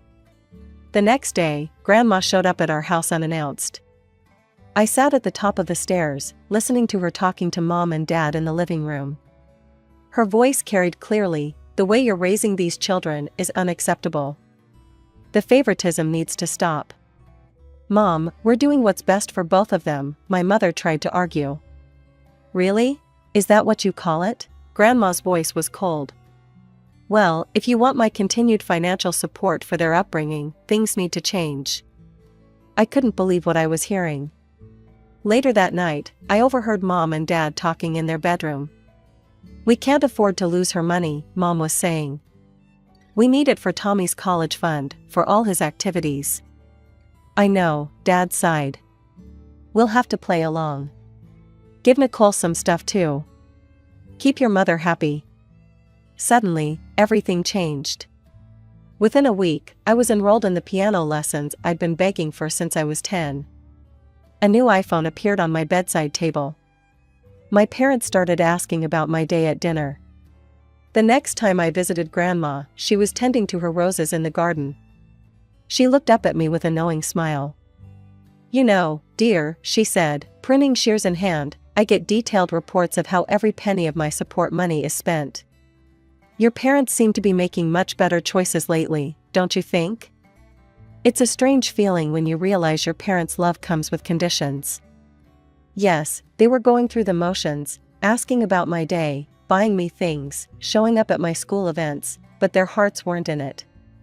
Their eyes would still light up differently when Tommy walked into the room. I learned to accept it. At least now I had my piano lessons and didn't have to spend every afternoon being Tommy's personal maid. Sometimes acceptance is easier than hoping for change. When Tommy graduated high school and got accepted to State University 3 hours away, you'd think he'd won the Nobel Prize. Mom and Dad threw this huge party, invited all the relatives, made speeches about their brilliant son. Grandma Rose sat in the corner, watching it all with those knowing eyes of hers.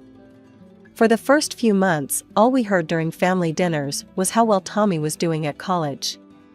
He'd call home weekly, telling stories about his classes, his professors, his bright future in business. Mom and Dad would put him on speakerphone, beaming with pride. Then came the letter. I was in my senior year of high school when Dad stormed into the house waving an official-looking envelope, his face purple with rage. Tommy was on academic probation, at risk of being expelled. Turns out all those study sessions he'd been talking about were actually parties. He'd barely attended any classes. Grandma Rose showed up the next day. I'd never seen her so angry.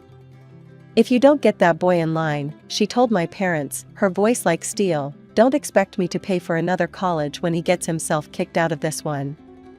And believe me, no other school will take him with these grades." The threat of losing Grandma's money sent my parents into a panic. They drove to State University that very weekend. I don't know exactly what they said to Tommy, but when he called the following week, he sounded different. Subdued. For once in his life, Tommy had to face actual consequences. By some miracle, Tommy managed to pull his grades up enough to stay in school. He graduated 4 years later and decided to stay in that city, taking a job at a local company. Meanwhile, I'd gotten into the business management program at City College, just 20 minutes from home. Grandma Rose paid my tuition too, though my parents barely seemed to notice I was in college at all. When I made the dean's list, the only celebration was a phone call with Grandma. 4 years flew by, and suddenly I was graduating with honors. Grandma was there, of course, beaming proudly. My parents showed up too, though they spent most of the ceremony talking about how Tommy was doing at his new job. I didn't care anymore. I had my degree, and better yet, I had a job offer from Parker & Associates, one of the biggest marketing firms in town. When Grandma Rose passed away, it felt like the world stopped spinning for a while. The day of her funeral, I couldn't stop staring at her garden, wondering who would tend to her beloved roses now. The reading of the will was held in her attorney's office, a week after the funeral. Tommy flew in from out of state, wearing an expensive suit that somehow still made him look like a kid playing dress-up. Mom and Dad sat between us, as if they were still needed as buffers after all these years. Mrs. Rose Parker's estate, the attorney began, adjusting his glasses, is to be divided between her 2 grandchildren, Nicole and Thomas Parker. He paused, looking at both of us. The division is to be determined by their own choice. One will receive the house, and the other will receive a sum of $500,000. The first choice goes to Thomas, as the elder grandchild. Tommy actually snorted. Is this some kind of joke?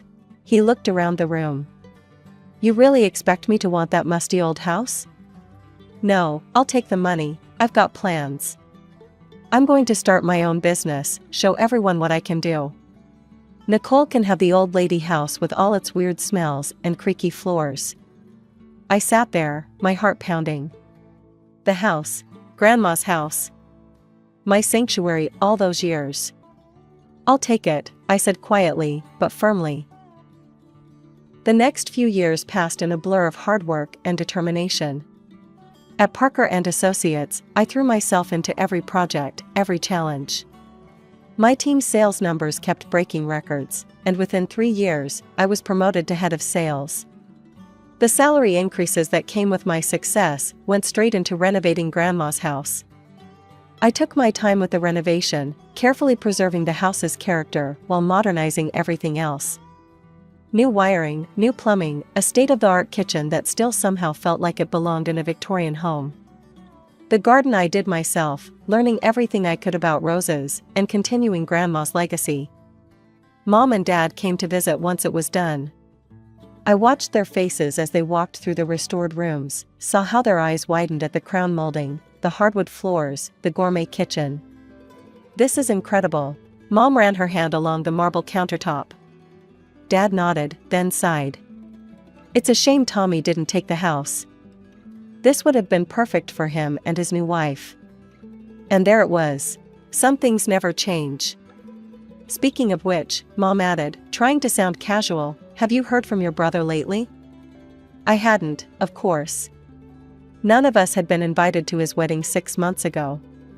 He'd gotten married in his wife's hometown, surrounded by her family and their mutual friends. Mom had shown me pictures she'd found on Facebook, Tommy in a tux, his new wife Rebecca beaming in designer white. The doorbell rang on a Sunday afternoon while I was pruning Grandma's roses. I wasn't expecting anyone, so I took my time wiping the dirt from my hands before heading to the door. When I opened it, I nearly dropped my gardening gloves. There stood Tommy, looking nothing like the confident businessman he'd been pretending to be on social media. Beside him stood a woman I recognized from the wedding photos, Rebecca, his wife. She wore designer clothes and too much makeup, her eyes scanning my home like she was conducting an inspection. Tommy gave me an apologetic look. Can we talk privately for a minute, Nikki? We stepped into Grandma's old study, now my home office. Tommy closed the door behind us and turned to me with an expression I'd never seen before, desperation.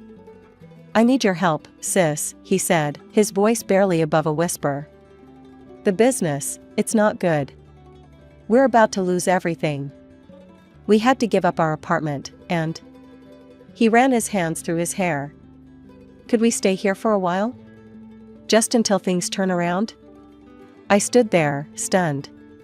Tommy had never asked me for anything before, unless you count all those years of demanded lunches and ironed clothes. Please, he added, and for the first time since we were kids, I saw my brother instead of my parents' golden child. Okay, I heard myself say. But just temporarily. The next morning, my doorbell rang again. This time it was Mom and Dad, practically bouncing with excitement.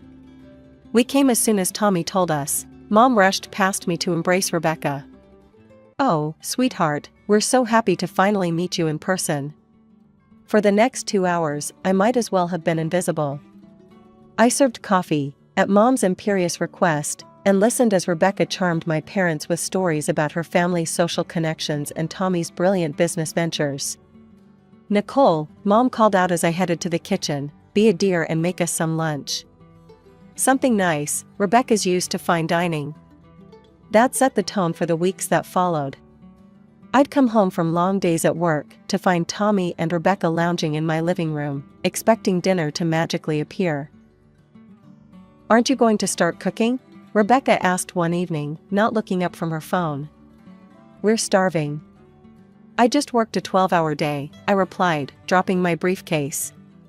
"Why don't you cook something?" Rebecca's head snapped up, her eyes narrowing. "Excuse me?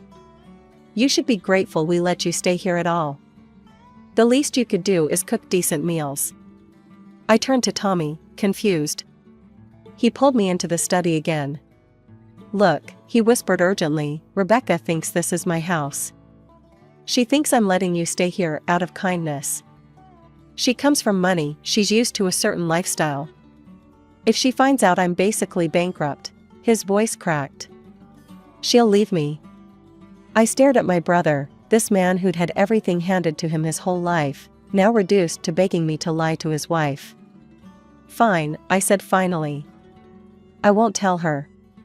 But you two need to start treating me with respect in my own home. No more demands, no more attitude. Deal?" "Deal," Tommy nodded quickly. "Thank you, Nikki. I mean it." True to his word, Tommy's demands for home-cooked meals stopped. Instead, I'd come home to find takeout containers from the city's finest restaurants scattered across my kitchen counter. Rebecca would be lounging on my sofa, picking at pad thai or sushi, barely acknowledging my presence. I didn't ask questions. Honestly, I was just relieved not to be playing chef after long days at the office. I settled into my own routine, grabbing dinner from the casual cafe near work. The arrangement seemed to be working, they stayed out of my way, I stayed out of theirs. Then came the phone call. "Nicole?" Mom's voice had that tone, the one she used when she was about to demand something. "We need to discuss the restaurant bills. Tommy told us you'd cover the expenses at the end of the month. It's nearly $3,000. I nearly choked on my coffee. "Excuse me?"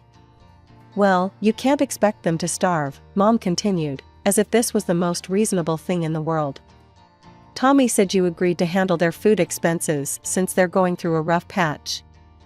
I've been putting it all on my credit card. I'll text you the account details for the transfer." I hung up. My hands were shaking as I pulled up my text messages and sent one to Tommy, "Come to me, now." He must have heard something in those 2 words, because he appeared in my study within 15 minutes. Rebecca was out shopping, with whose money, I didn't want to know. "Care to explain why Mom thinks I'm paying for your 5-star takeout habit?" I asked, my voice deadly quiet. Tommy's face did that thing it used to do when we were kids and he got caught in a lie, a quick flash of guilt before the excuses started flowing. "Nikki, you have to understand." "Understand what?" "That you're stealing from our parents now too?" "I'm not stealing," he ran his hands through his hair. "I just borrowed. I was going to pay them back when things turned around. But Rebecca, she has certain expectations. If she knew how bad things really are." "Stop," I held up my hand. "I've heard enough about Rebecca's expectations. This ends now." "I'll figure something out," he promised, his eyes pleading. "Just give me more time. Don't tell Rebecca, please, Nikki." "I've never asked you for anything." "Never asked me for anything?" I stood up, my voice rising. "Are you kidding me? My entire childhood was spent catering to your needs. And now you're living in my house, lying to your wife, and scamming our parents." I know, he held up his hands. "I'm sorry, really. Just one more chance. I'll handle the restaurant bills. I promise." I stared at my brother, this man who had everything handed to him his whole life, now reduced to begging his little sister to keep his house of cards from collapsing. "Fine," I said finally. "One more chance. But I mean it, Tommy. Figure out your own food situation. And I'm not paying a cent of those bills." Life fell into an uncomfortable routine over the next 2 months.